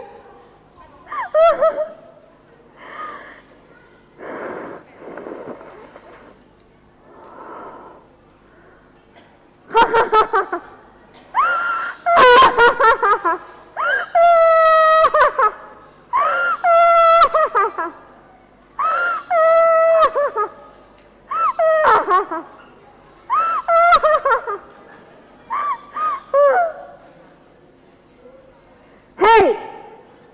Everybody seems to be staring at me. You, all of you. How dare you stare at me? Why? Is it because I'm a bad girl? A bad girl, I am. A good for nothing teenager. A problem child. That's what you call me. I smoke.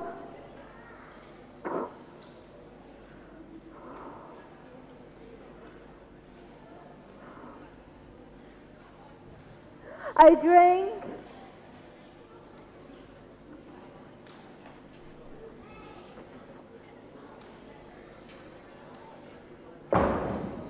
That's wonderful.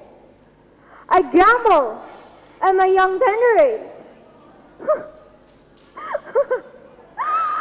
I cheat.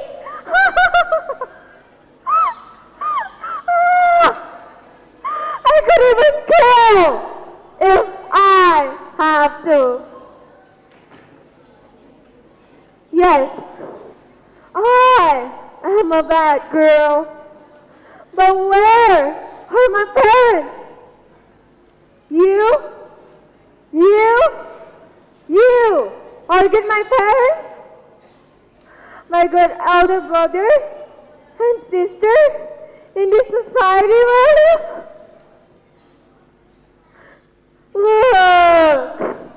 Look at me. What have you done to me? You have pampered and spoiled me, neglected me when I needed you the most.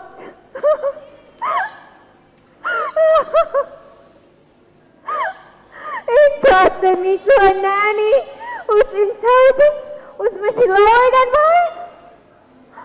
While you go for your parties, meetings, and gambling sessions.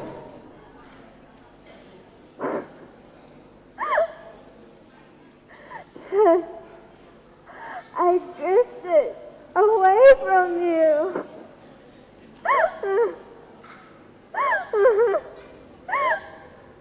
Longing for a fire's love. Yearning for a Myra's care.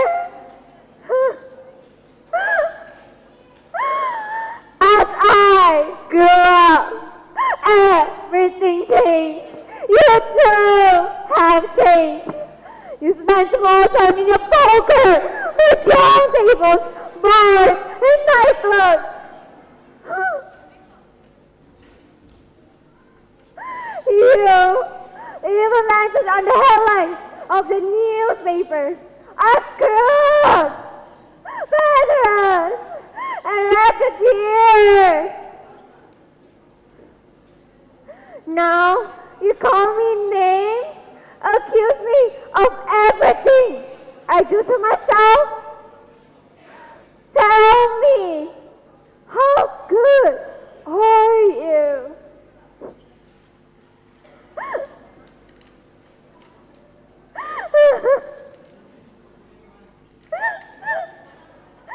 If you really wish to ensure my future, then hurry.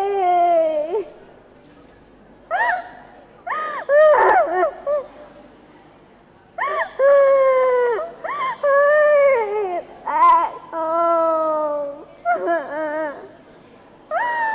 where I await you. Because I need you to protect me from all the evil influences that would threaten my very own understanding.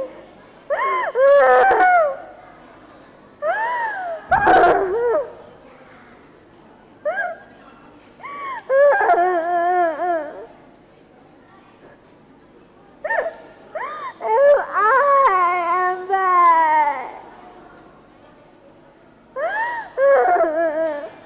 really bad, and you, God, help me.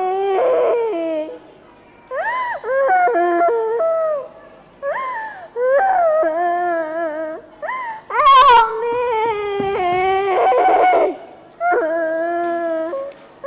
Oh, please. Help me.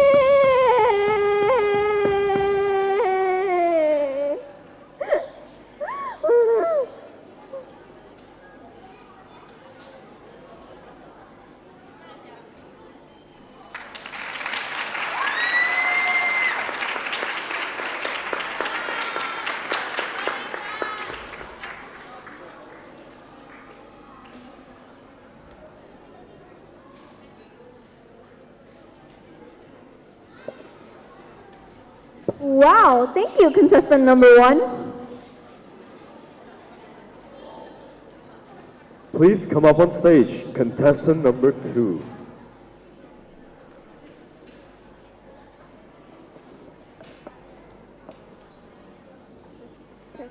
Hello? Test.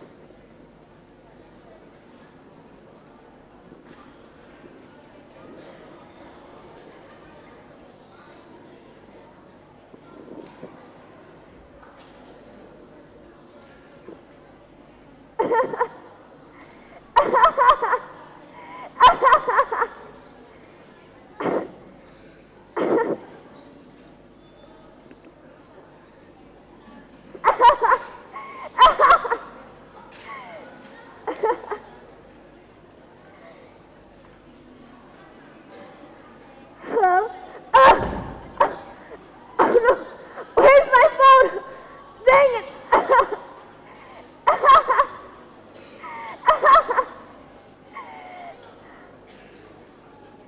Hey! Everybody seems to be staring at me. You, and all of you. How dare you stare at me with those ugly eyes? Stop! Please stop! Oh, wait. Why do you keep staring at me like that? Is it because I am a bad girl?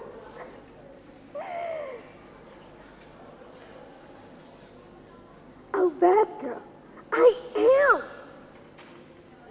am a good for nothing teenager. A problem child? That's what you call it, isn't it?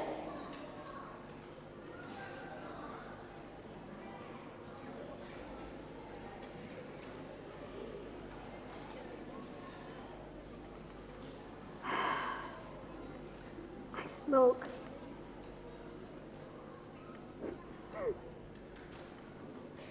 I drink. I gamble as my young pendant. I lie. And I cheat. And I could even kill if I have to. That's so scary, isn't it? Are you all scared? It's okay. No need to be scared. Besides, I love doing crazy things. Yes. Yes. Yes, I am a bad girl. But where are my parents? You? You? And you? You are my good parents, my good elder brother and sister. Is it the society where I live? No! Look at me! What have you done to me? Don't you remember that one night when your father had spoiled me? Neglected me when I needed you most. And trusted me to a nanny. A nanny? Are you serious? Whose intelligence was much lower than mine. While you, especially you, go about your parties, your meetings, and gambling. Thus, I driven away from you. Longing for a father's love, yearning for mother's care. And you know, as I grew, everything changed. You don't change. I spend more time in your pocket, magic tables, bars, and nightclubs.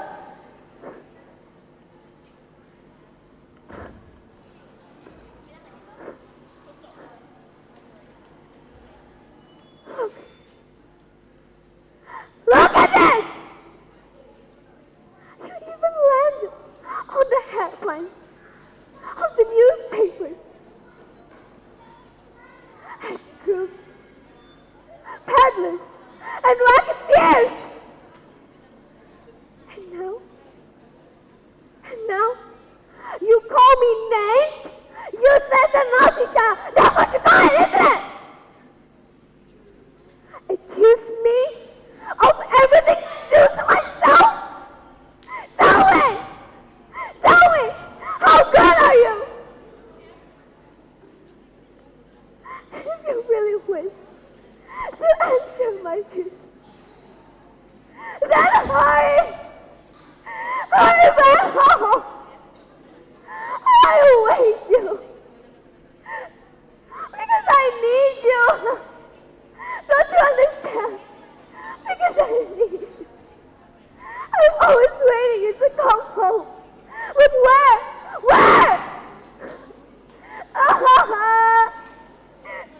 Protect you from all evil influences that would turn at my very own understanding.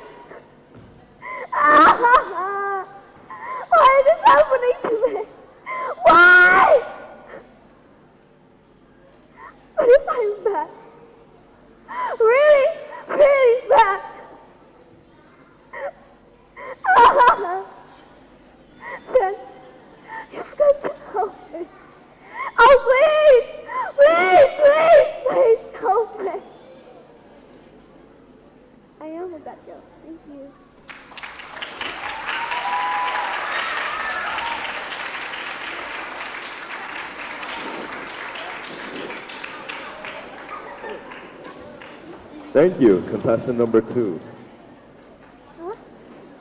Next contestant is contestant number 3. Please come up on stage.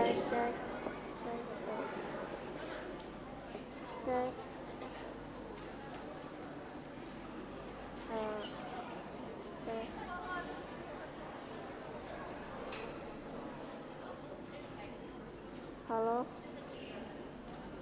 Sudah. Oh ini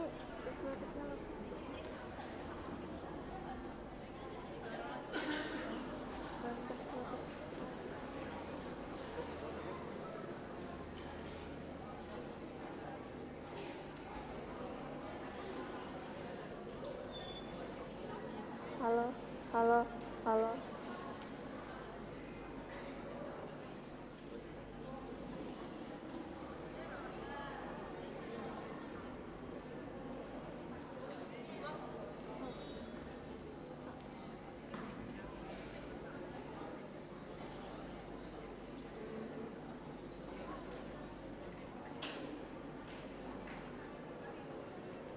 Hello, hello.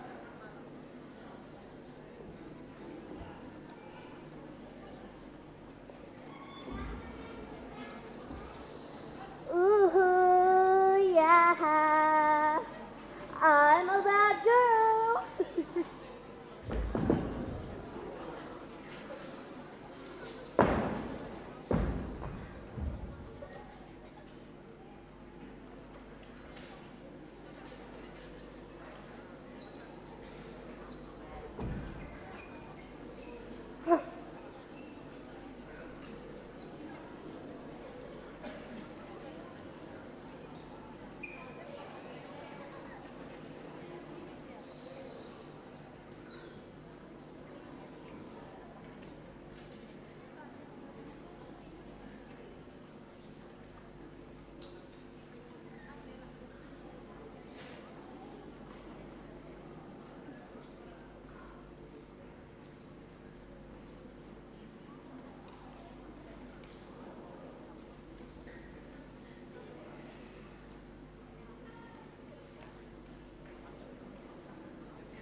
At me.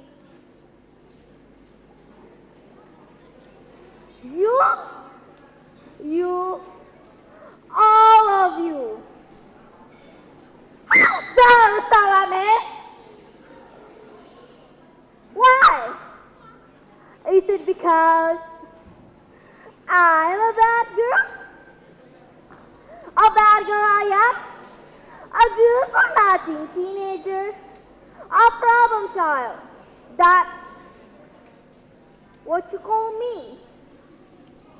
I smoke.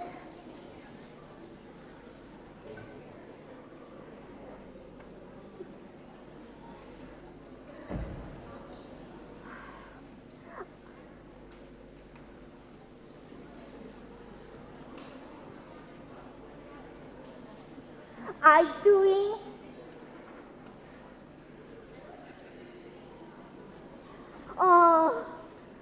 very demure, very cutesy, very mindful. I love it. I gamble at my young tender age. I lie. I cheat. And I could even kill if I have to. Yes! I'm a bad girl.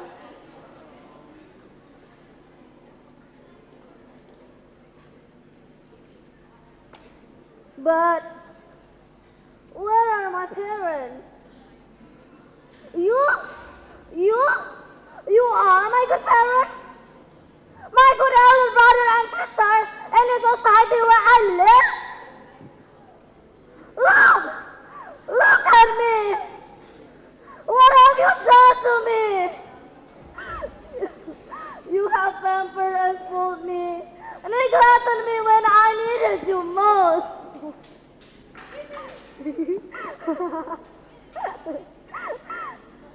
Entrusted me to a nanny whose intelligence was much lower than mine.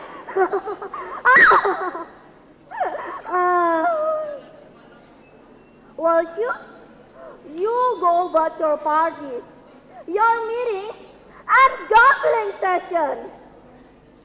Thus, I drifted away from you.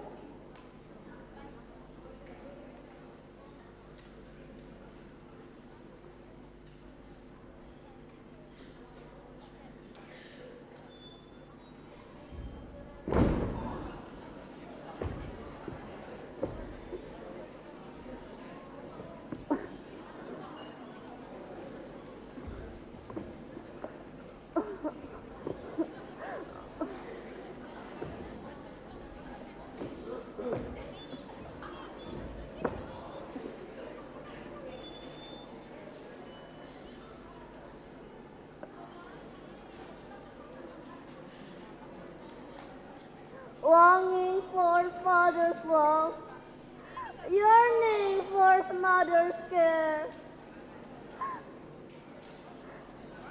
As I grew up, everything changed. You too have changed.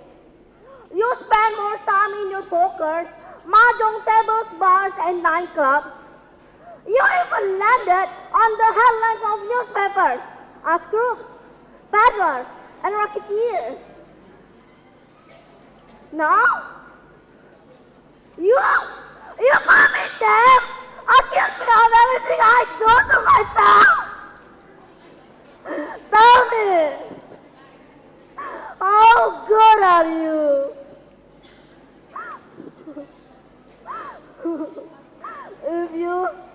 If you really wish to ensure my future, then hurry back home, where I await you, because I need you. Protect me from all evil influences. Don't threaten me and my very own understanding.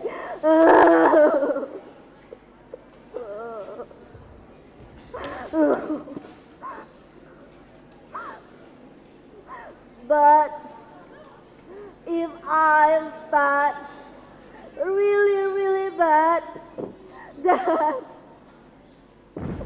you've got to help me. Oh, please, you got to help me. Help me.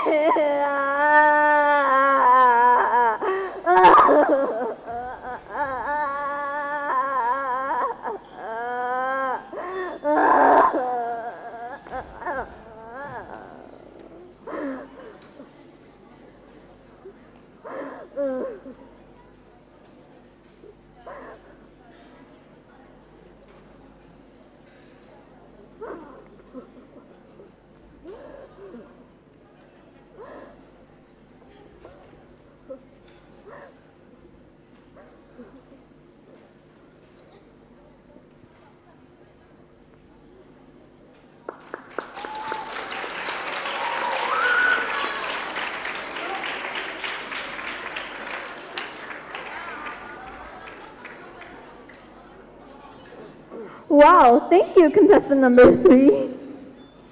May we call on contestant number 4. Please come up on stage.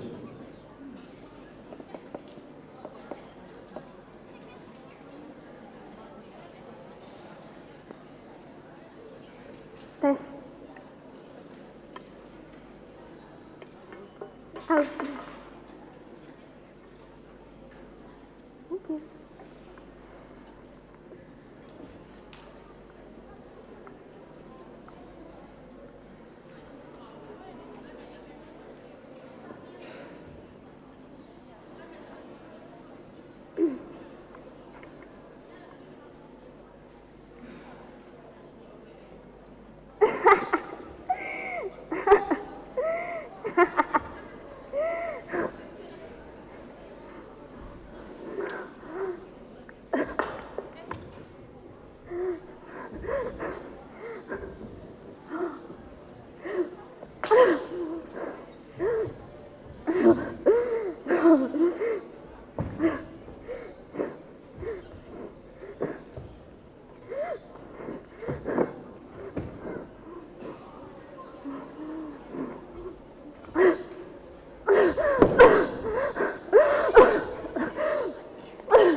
Everybody seems to be staring at me.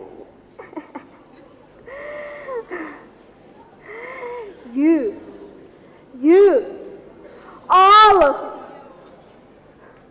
How dare you to stare at me? Why? Is it because I'm a bad girl? A bad girl. I am. A good for nothing teenager.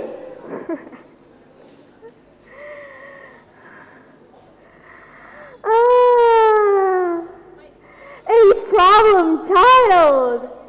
That's what you call me, right? Huh?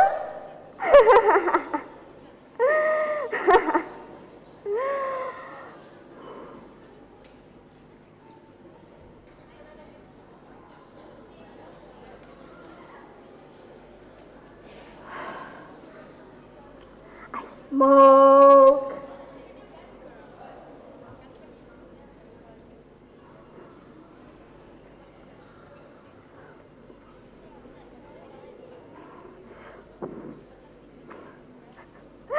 I drink.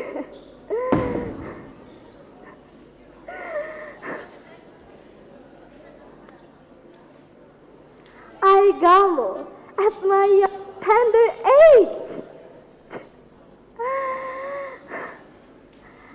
I lie. I cheat.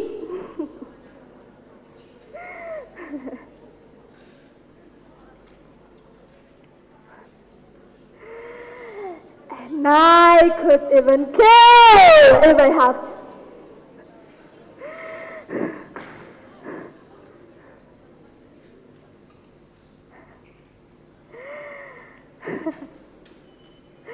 Why? Are you all scared?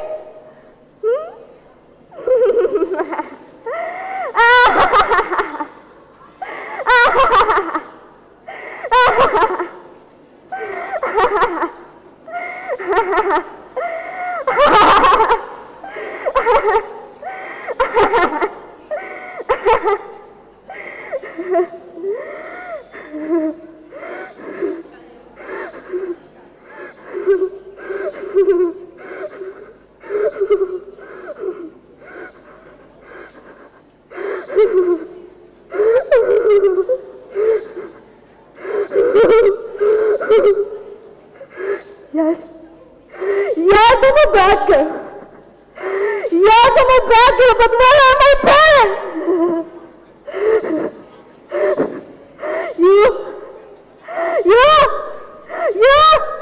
All of you are my good parents? My good elder brother and sister, this is not where I live.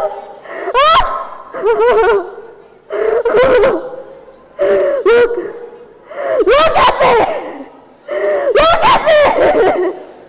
What have you done to me? You have pampered and spoiled me! Neglected me when I needed you most!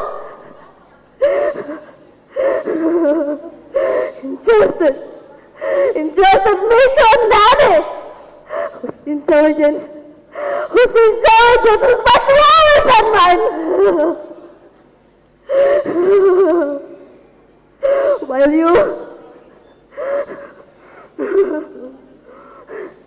While you go for third party, your meeting and gathering session, so I drifted away from you.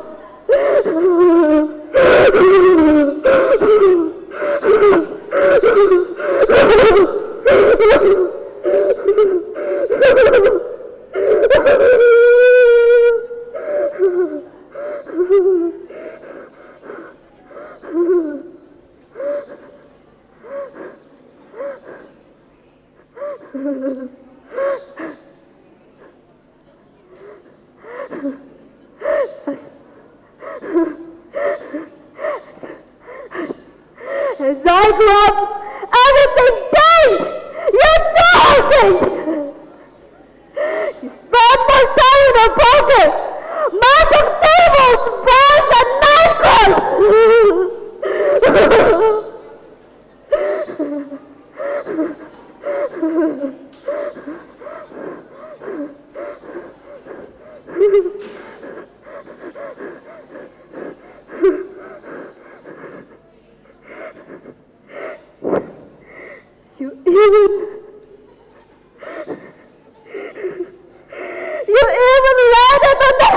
front of the newspapers as crooks, brothers, and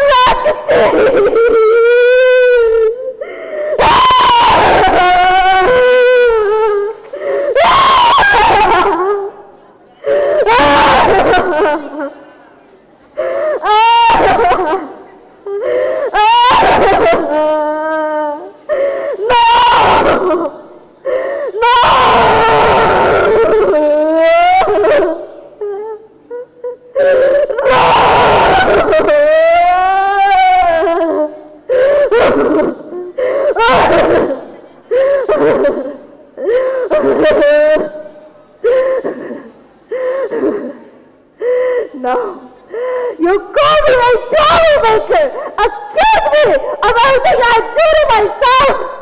Tell me, how good are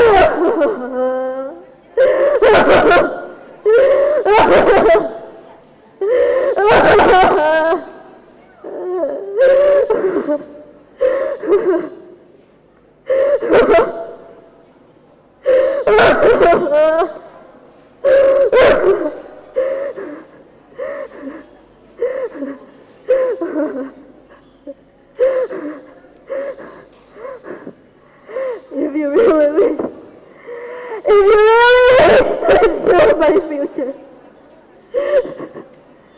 then hurry back home, where I'm away to, because I need you.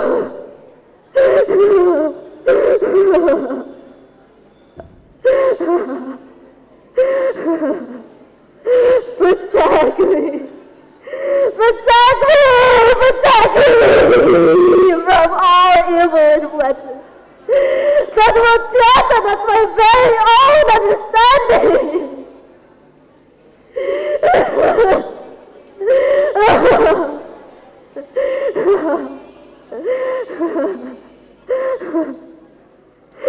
Help me! Help me! Help me! Oh God!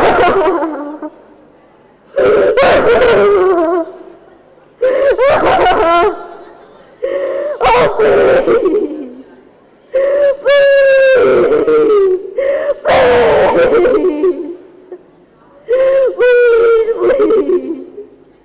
Help me! Help me!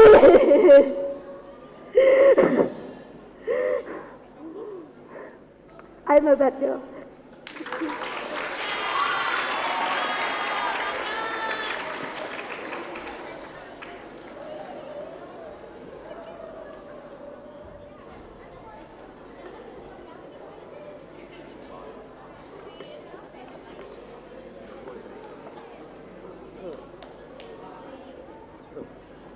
Thank you, contestant number 4.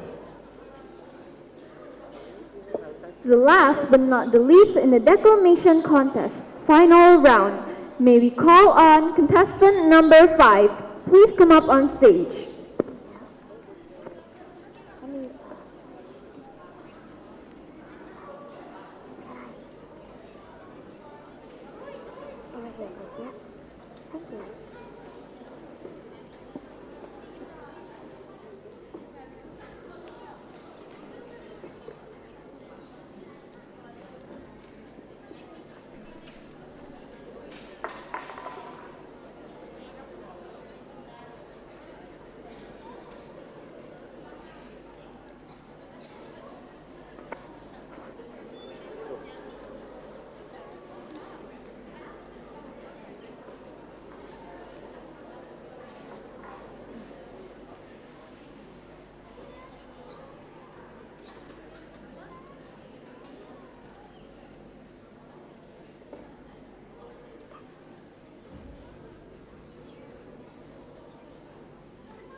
Hey! Everybody seems to be looking at me. You, all of you. How dare you to stare at me? Why? Is it because I'm a bad girl? A bad girl I am. A good-for-nothing teenager. A problem child? That's what you call me? I smoke. I drink. I gamble at my young, tender age. I lie. I cheat. And I could even kill if I have to. Yes, I'm a bad girl. But where are my parents? You are my good parents. My good elder brother and sister in the society where I live. Look at me! What have you done to me? You have pampered and spoiled me, neglected me when I need you most, and trusted me to a nanny whose intelligence is much lower than mine, while you go about your parties, your meetings, and your gambling sessions. Thus, I drifted away from you, longing for a father's love, yearning for a mother's care. As I grew up, everything changed. You too have changed.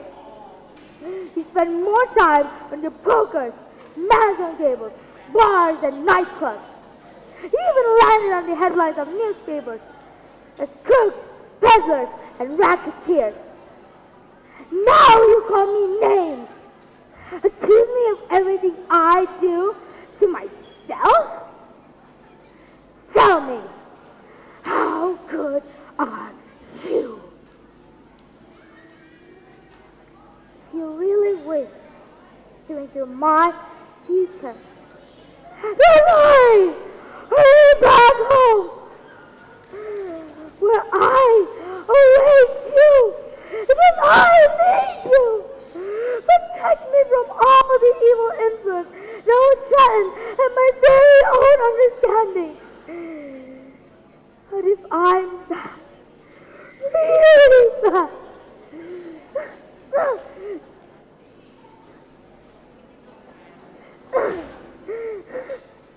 you've got to help me. Help me! Help me! Help me! Thank you. Oh my God. I don't add a lot. I don't want to add a lot.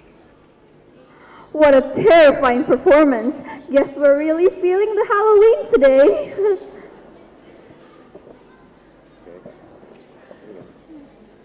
Those were awesome performances, right, Nikita? That's right, Kinnart. They were all very impressive. Indeed. We will proceed to the next part of the competition after this intermission number. May we request all the impromptu speaking finalists to please sit at the designated area for contestants. Please be reminded that only coaches are allowed to assist the participants. Thank you. Now, to give us a modern dance performance by the talented students of SMP, let's put our hands together for the selected SMP students.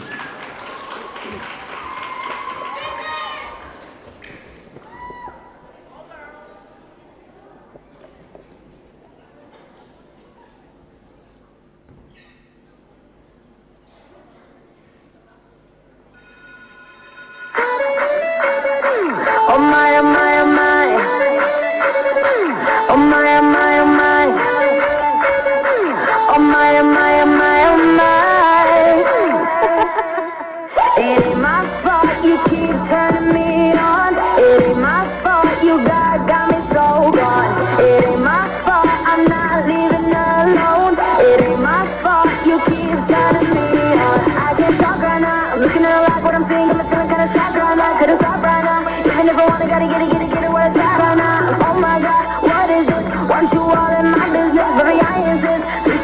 you for whatever happens there. No, I can't be responsible if I get you in trouble now. So you're too irresistible, yeah, that's for sure. So if I put your head where my eyes can't see, then you're the one who got a hold on me. No, I can't be responsible. It ain't my fault.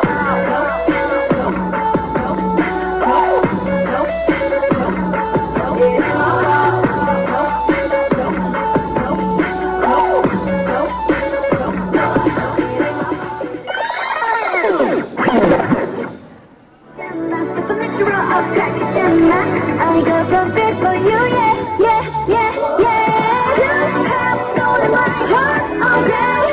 Never let it go, no, never let it go, Rising straight to my heart, oh yeah. I know the feel for sure, yeah, I know the feel for you. Boy, you know, I know I get the feel. Boy, you know, I know you will.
Thank you for that wonderful intermission number, SMP students.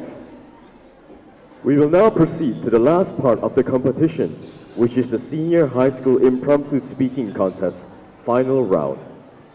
May we request the audience to please avoid unnecessary noise while our contestants are thinking and preparing during their 60 seconds preparation. Let us begin. May we call on contestant number 1. Please come up on stage.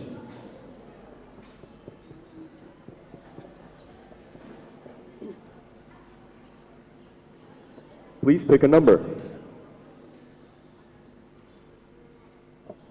Contestant pick number 1.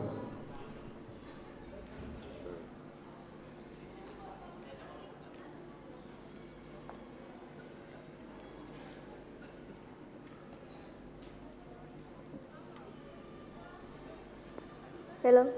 Okay. Thank you.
Good morning, everyone, dear participants, fellow judges, and everyone today. So, audience, let us talk about how a failure could be a stepping stone to success. But let us all first refer to the title. Let me explain about what is failure, stepping stone, and success. May everyone be familiar with this kind of topic because it's quite crucial to think that this is the most important part of our life to achieve success, of course. So let's first refer to failure. What is failure in common? Failure is when you fail at doing something and you're not able to accomplish a task or anything that you do in common. A stepping stone is part of the obstacles and challenges that you will face in order to achieve success. And success is when you achieve everything or something that you will, something that you want, and something that you want to accomplish. So why is it important to acknowledge that failure is one of the stepping stones to success? First, you have to acknowledge that failure is a common thing to do because when you fail, you might feel like you're failing at everything, you won't do everything well, and I can't do this anymore, I'll just give up. But that's the wrong way to acknowledge failure because when you know that you're about to fail or when you already experience failure, you need to think and feel your own emotions. You need to accept yourself and acknowledge that this is a lesson to learn, part of your stepping stone before you go to success. Nobody is here getting success at once, right? At one day, like 24 hours, and then tomorrow you're suddenly success. No one is getting that kind of thing. That's why you need to first acknowledge your emotions. Let them know that you are getting stronger day by day and you can improve from your failure. Second is you have to know the importance of acknowledging yourself and your skills so you know the importance that failure is part of the stepping stone. You won't be able to discriminate others just because you fail at something. You won't be able to be envying others just because of their success because you need to recognize your own skills and your own feelings to adapt and grow better. Third is when you feel like you're being a failure, when you feel disappointed with yourself and you feel like you don't want to do anything at all. First, you need to think about the good before the bad. Even though every action has their own consequences, but when you think of the good things, your mind will be filled up with positivity, which is the most important thing for us to achieve success. When your mind is filled with positivity, you are able to get rid of any kind of challenges, obstacles, and negativity in your life, which is the most important part to achieve success. When you feel like you have a lot of things to achieve and you want to achieve success at once, that can't be possible because you need a lot of improvisation in your life. You need to know what your mistakes are, what your failures are, and what to improve from that failure of yours. So, recognizing that failure is one of the important stepping stones from success is very much crucial and important for us to recognize. Without recognizing that failures is part of normal stepping stone from success, you will feel that everything is an obstacle to you and you are distraught. Distraught from achieving success is the most worst thing to do, like thinking of negative thoughts that, oh no, I can't do this, I will fail. That's part of negativity and you have to get rid of it with positive thoughts.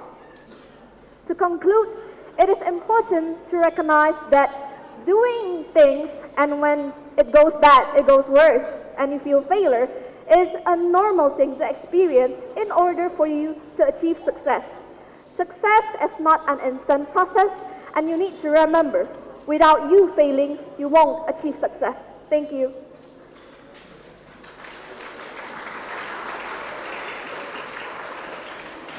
Ajir. Contestant number 1 spent 4 minutes and 36 seconds.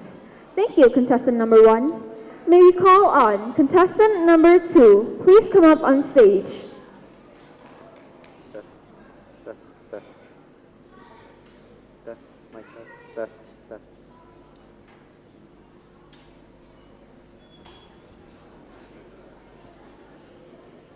please pick a number?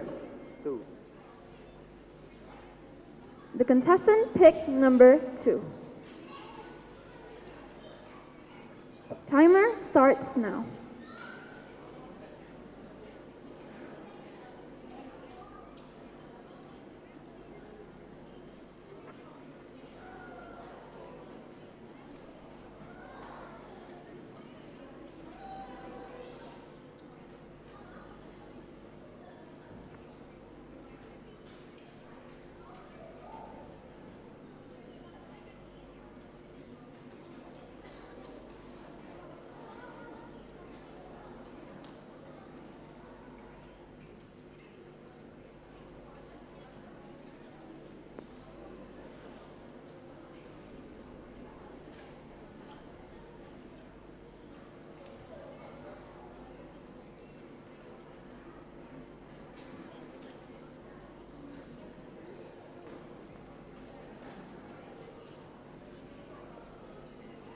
You may now begin.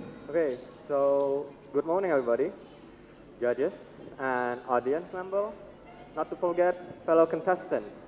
Now, I came today with a rather difficult topic, you see. How to set boundaries for people pleaser. Now, what is people pleaser? Simple answer is that I'm not sure myself. But from the way it sounds, I would assume it's some kind of persona, some kind of personality where somebody is trying to act so that they are able to help one another. They are able to bring happiness to another individual, including them on.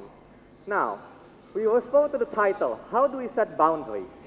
Because if you think about it, there's nothing wrong with it, right? You're trying to help one another, you're trying to be kind. So what is there to be afraid of? Why should we set boundaries? Here, let me give an example. Say you meet this new person, and the first thing you always think about when you try to make a good first impression is that you want to be seen as a nice person, right?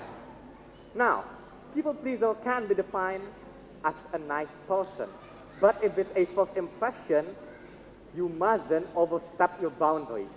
It is so simple for humans nowadays, especially as teenagers, because we want to interact with others. When we try to meet somebody new, we go a bit too far. We go way further than we should. In fact, we might be helping them when we shouldn't. You see, to set boundaries, you need to understand the person you're dealing with.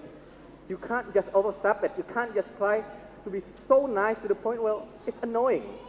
Some people, they really emphasize on the fact that they want to be a nice person. They really emphasize on the fact that they want to please others. What does this mean? It means that they are forcing themselves. And without them knowing, the person that they are trying to be nice to might be uncomfortable. Because I tell you what, if somebody new came to me in front of me, he starts saying all this kind of stuff, of course I would think he's a nice person, but I wouldn't want him to go help me for everything. Say, you have a neighbor. You have a trouble in your house. You wouldn't want that neighbor to be involved in everything you do, would you? Now, that's just weird. That can't even be called disrespectful. Obviously, they're overstepping your boundaries. Now, to set boundaries is not easy. Because you need to be somebody who knows the person you're talking to. You need to understand him. You can't just decide on the boundary instantly. It takes time. It's a process. Because this is assuming that you're just a friend.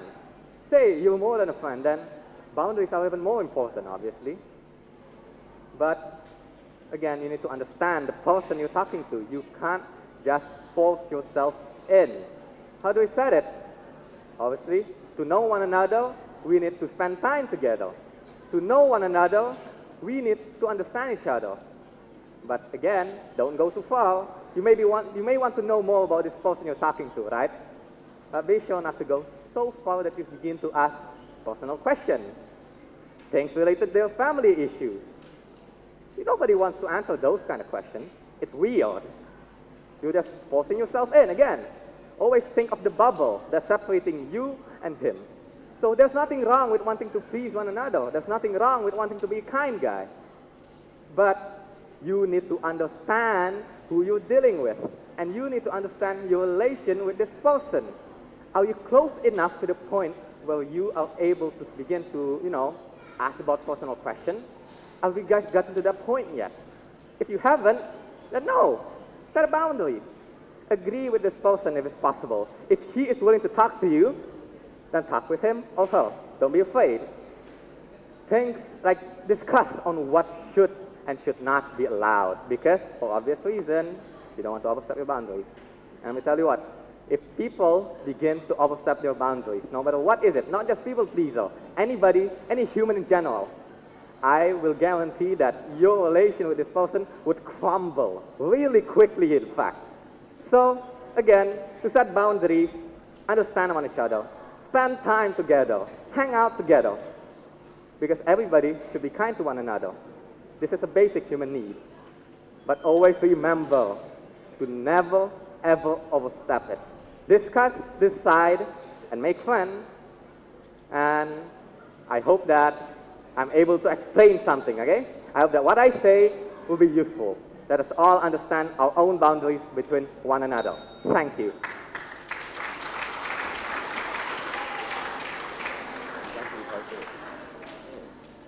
Contestant number 2 spent 5 minutes.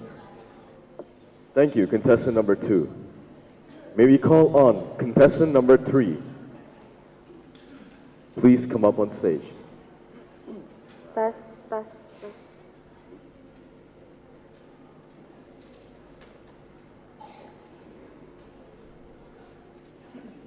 Please pick a number. I choose number 3. The contestants choose number 3. Timer starts now.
Firstly, what is an existential crisis? An existential crisis is when someone thinks, oh, what is my purpose in life? What am I here for? What am I going to do for a living? What am I going to do with my future? Personally, I've been through that experience a lot, and today I will be sharing it with everybody here. Good morning to the dear judges, everyone in the audience, and my fellow contestants. I am contestant number 3, and today I'll be sharing my opinions, my experiences, and everything I know about existential crisis. Firstly, as I said earlier, existential crisis is the moment where a person wonders about their purpose in life. Personally, I've been through this experience, and from what I understand, the reasoning for this to happen may vary for different people. But for me, it was when the moment my grades dropped. As a kid, I was considered an academic achiever. At a very young age, I've been doing international competitions, math, English, and so much more. But the moment I stepped in 7th grade, which is like secondary school here, my grades dropped, okay? They went from around like 90, 100-ish to some being 80, some being 70. Personally, for some people, that's not even a big deal. But for me, I've been used to getting good grades since a kid. So imagine what I would think, what I thought at that time. Oh, my grades dropped. What am I going to do now? What am I going to do with my future? How am I going to achieve a great future, a bright future with these grades? That's what I thought at 7th grade. Remind you, I was 7th grade. That existential crisis put me through a train of thought. And in the next year, at 8th grade, I was in a class with all geniuses. I could name maybe seven or eight of my friends that were very smart in that class. Whoa, imagine, right after my grades dropped, I've been put in one class with everyone, every genius in our grade. That's such an unfortunate event, is it not? But during that, I learned how to push myself better. I learned how to overcome that existential crisis. I learned how to handle my emotions properly. And now, I will tell you how I did it. Firstly, acknowledge your failure. Failure is not something to be disowned by, not something that you're supposed to be unproud of. You should be proud that you failed. Why? It's a stepping stone. You can't just build the wall of China in one day. You can't build the Eiffel Tower in one day. You can't build any building in one day. You have to go buy the bricks first, buy the cement, think of the design, so on and so forth. Failure is buying the bricks. Failure is buying the cement. Failure is thinking of the design, your own building. In my opinion, at first, failure was a very hard thing for me to digest. I kept on thinking, oh, failure, done of my career. Failure, that's done, you're done. Never again. That was something I struggled to overcome until this day. I still think that failure is a very hard thing to digest. But the more I talk to my parents, the more I talk to my friends, the more I talk to my teachers, they all tell me failure is normal, which is something that I want to try to overcome until now. So, why do people feel this existential crisis? May vary per person, per situation, and per mindset. But from my experiences, I think that existential crisis is something that everyone is not worthy to feel. Existential crisis is not something that is normal. That's not norm. It should be avoided. Why? Because every road, every path, every failure that happens to us is normal. It is a key to your success on the next door. Doing something or achieving something is good, but don't let it get into your brain that, oh, this is who I am. This is who I am going to be for the rest of my life. This is me. Do not let success be who you are, but make failure your learning sequence. Make it your book. That's all from me today, everybody. Once again, good morning and thank you.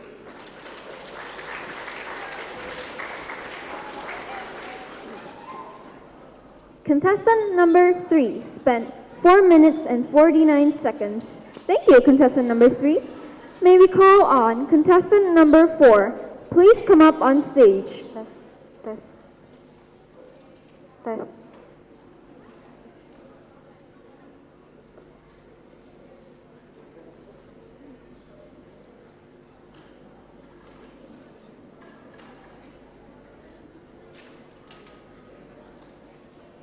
Please pick a number. Number 7. The contestant chose number 7. Timer starts now.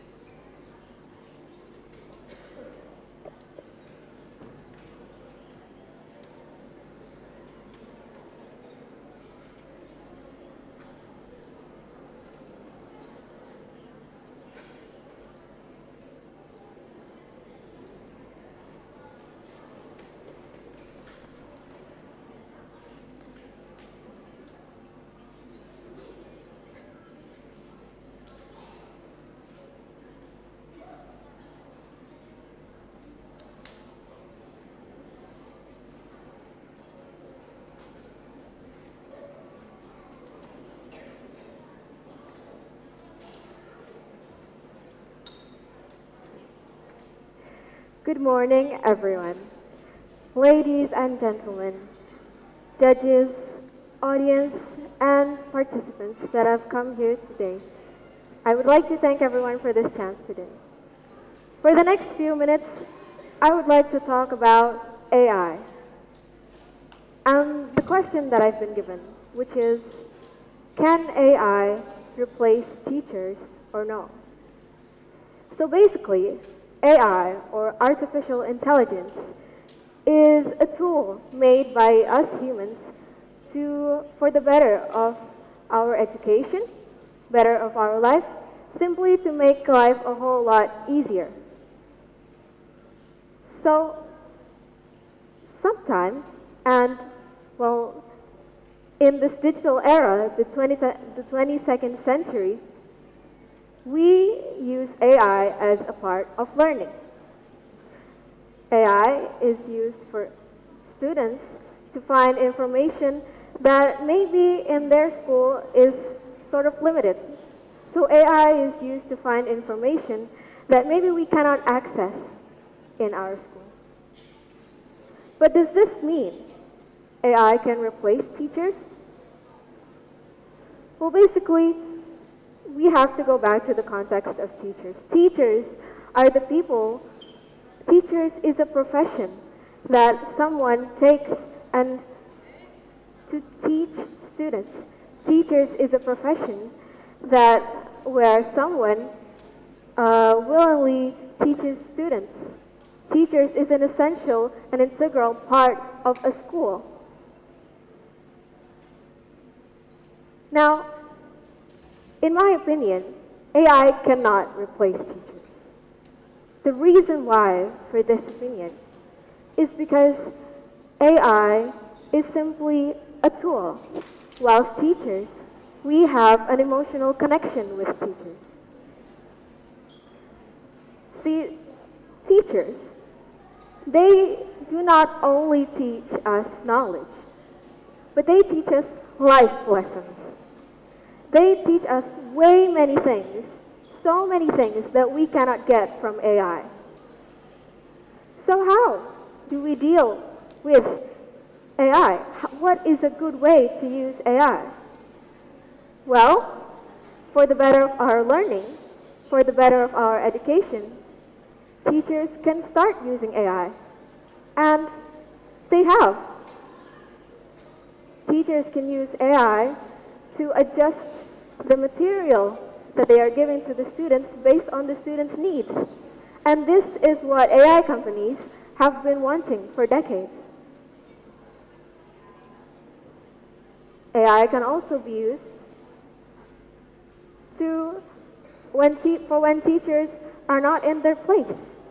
So students can submit tasks and teachers can give responses in a platform that is supported by AI.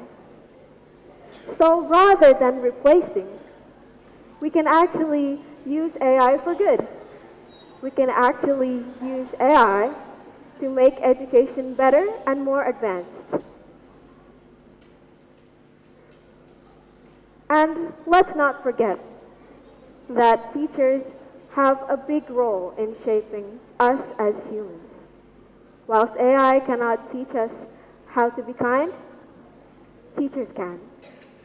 And let's not forget that teachers are not always the ones in school. Even a life lesson can be a teacher. Even your parents can be your teacher. Simply anyone you take good out of can be your teacher.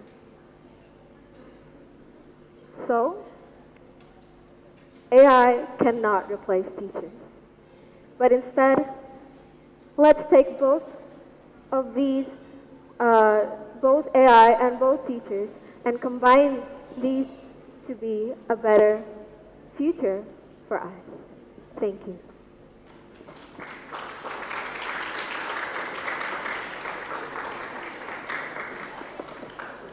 Contestant number 4 spent 4 minutes and 30 seconds. Thank you, contestant number 4. May we call on contestant number 5. Please come up on stage. 1, 2, 3, test. Okay.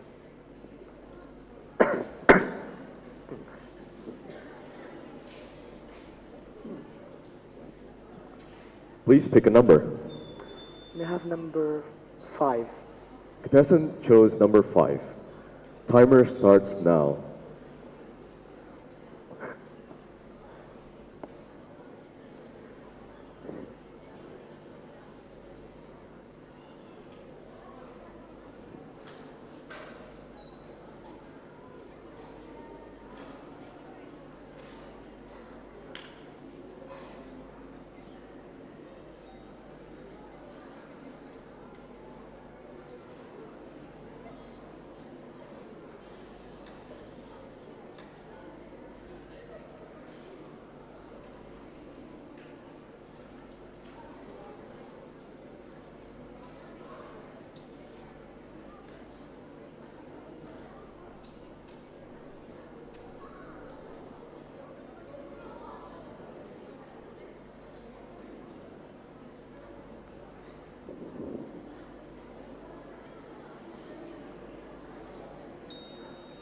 Okay.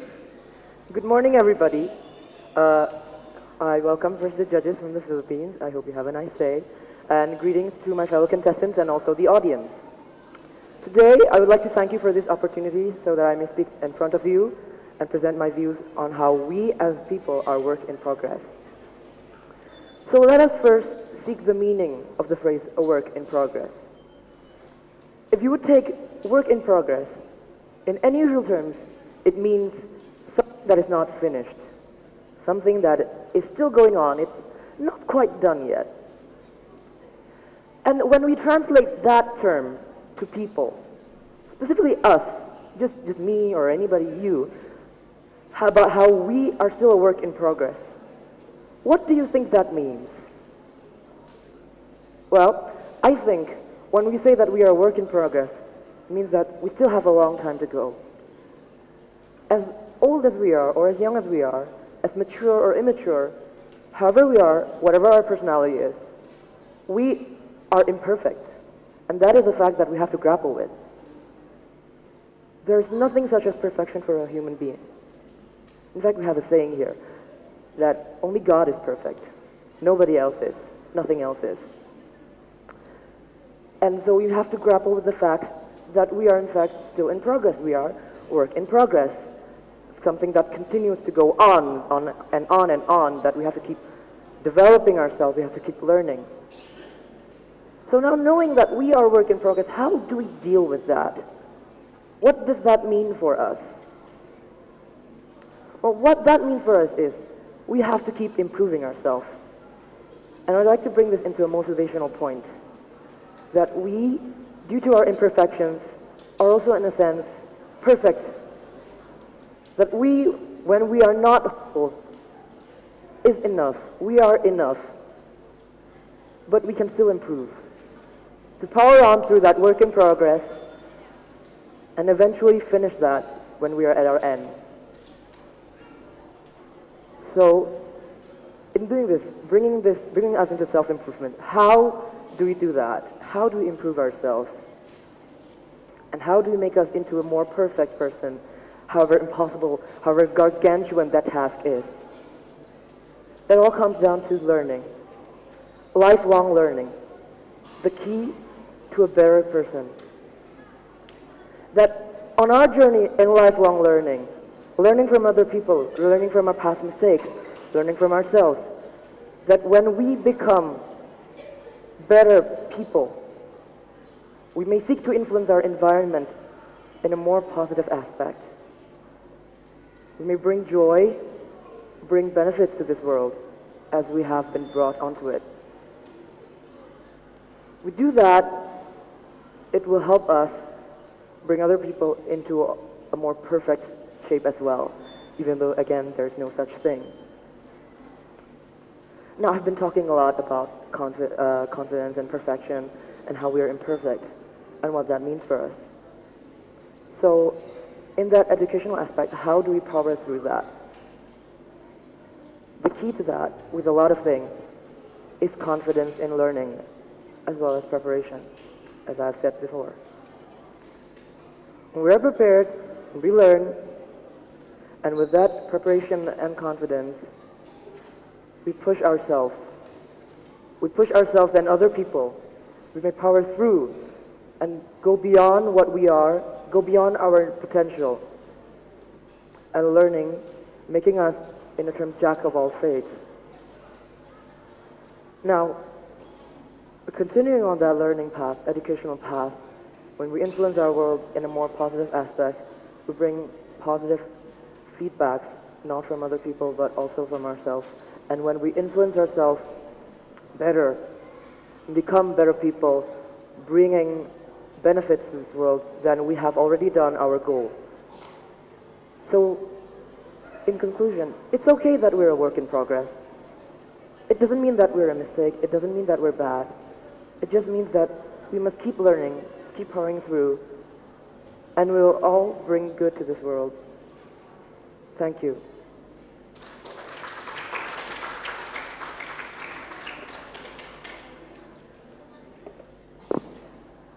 Contestant number 5, spent 4 minutes and 45 seconds. Thank you, contestant number 5. That ends the senior high school impromptu speaking contest. Wow, can we all put our hands together for these amazing students?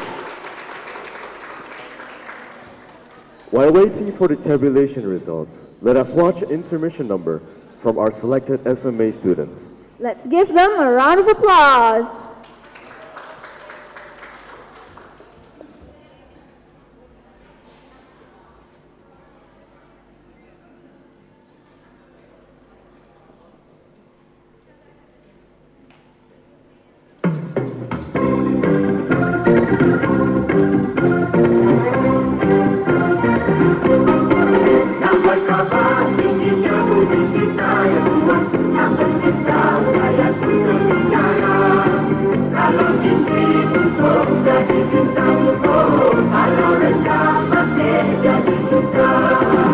Terata malikai padi payung teduhnya bila budi melingkar anak asuhan.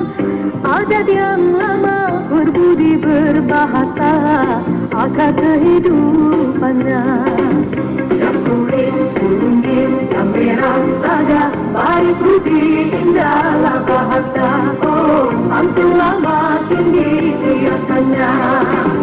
Berpantun seloka sambil menari tanggung, serentak melangkah rentak timur di arah gurau senda, sopannya dijaga sepakat makin kuku terikat. Masuk main, masuk surah kemana, di sini, di sana, kita mengelakkan. Kawatlah, selalu, berjajang ke barat, Pelita. Apakah tarik ramai-ramai dia ke timur condongnya? Tak berkabar, tingginya bumi kita ya Tuhan. Tak berkita, saya tutup bicara. Kalau tinggi untung jadi bintang, oh, kalau rendah masih jadi intan.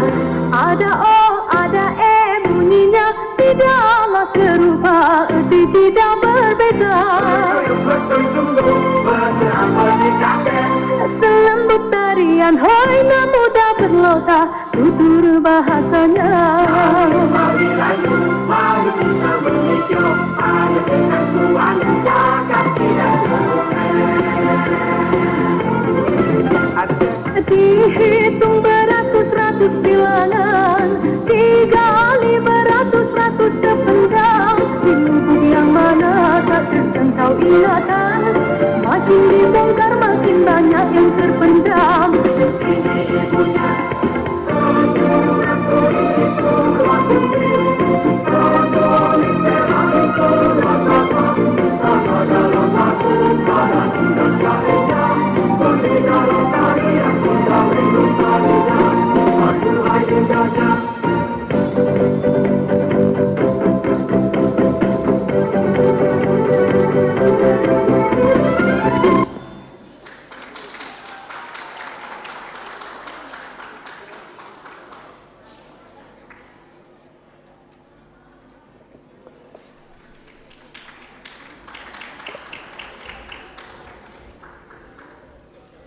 Thank you for that amazing performance, SMA students. Ladies and gentlemen, we will now have a lunch break. Be back at 1 p.m. and please do not be late. Again, ladies and gentlemen, we will now have our lunch break. Please be back at 1 p.m. and please do not be late. Thank you.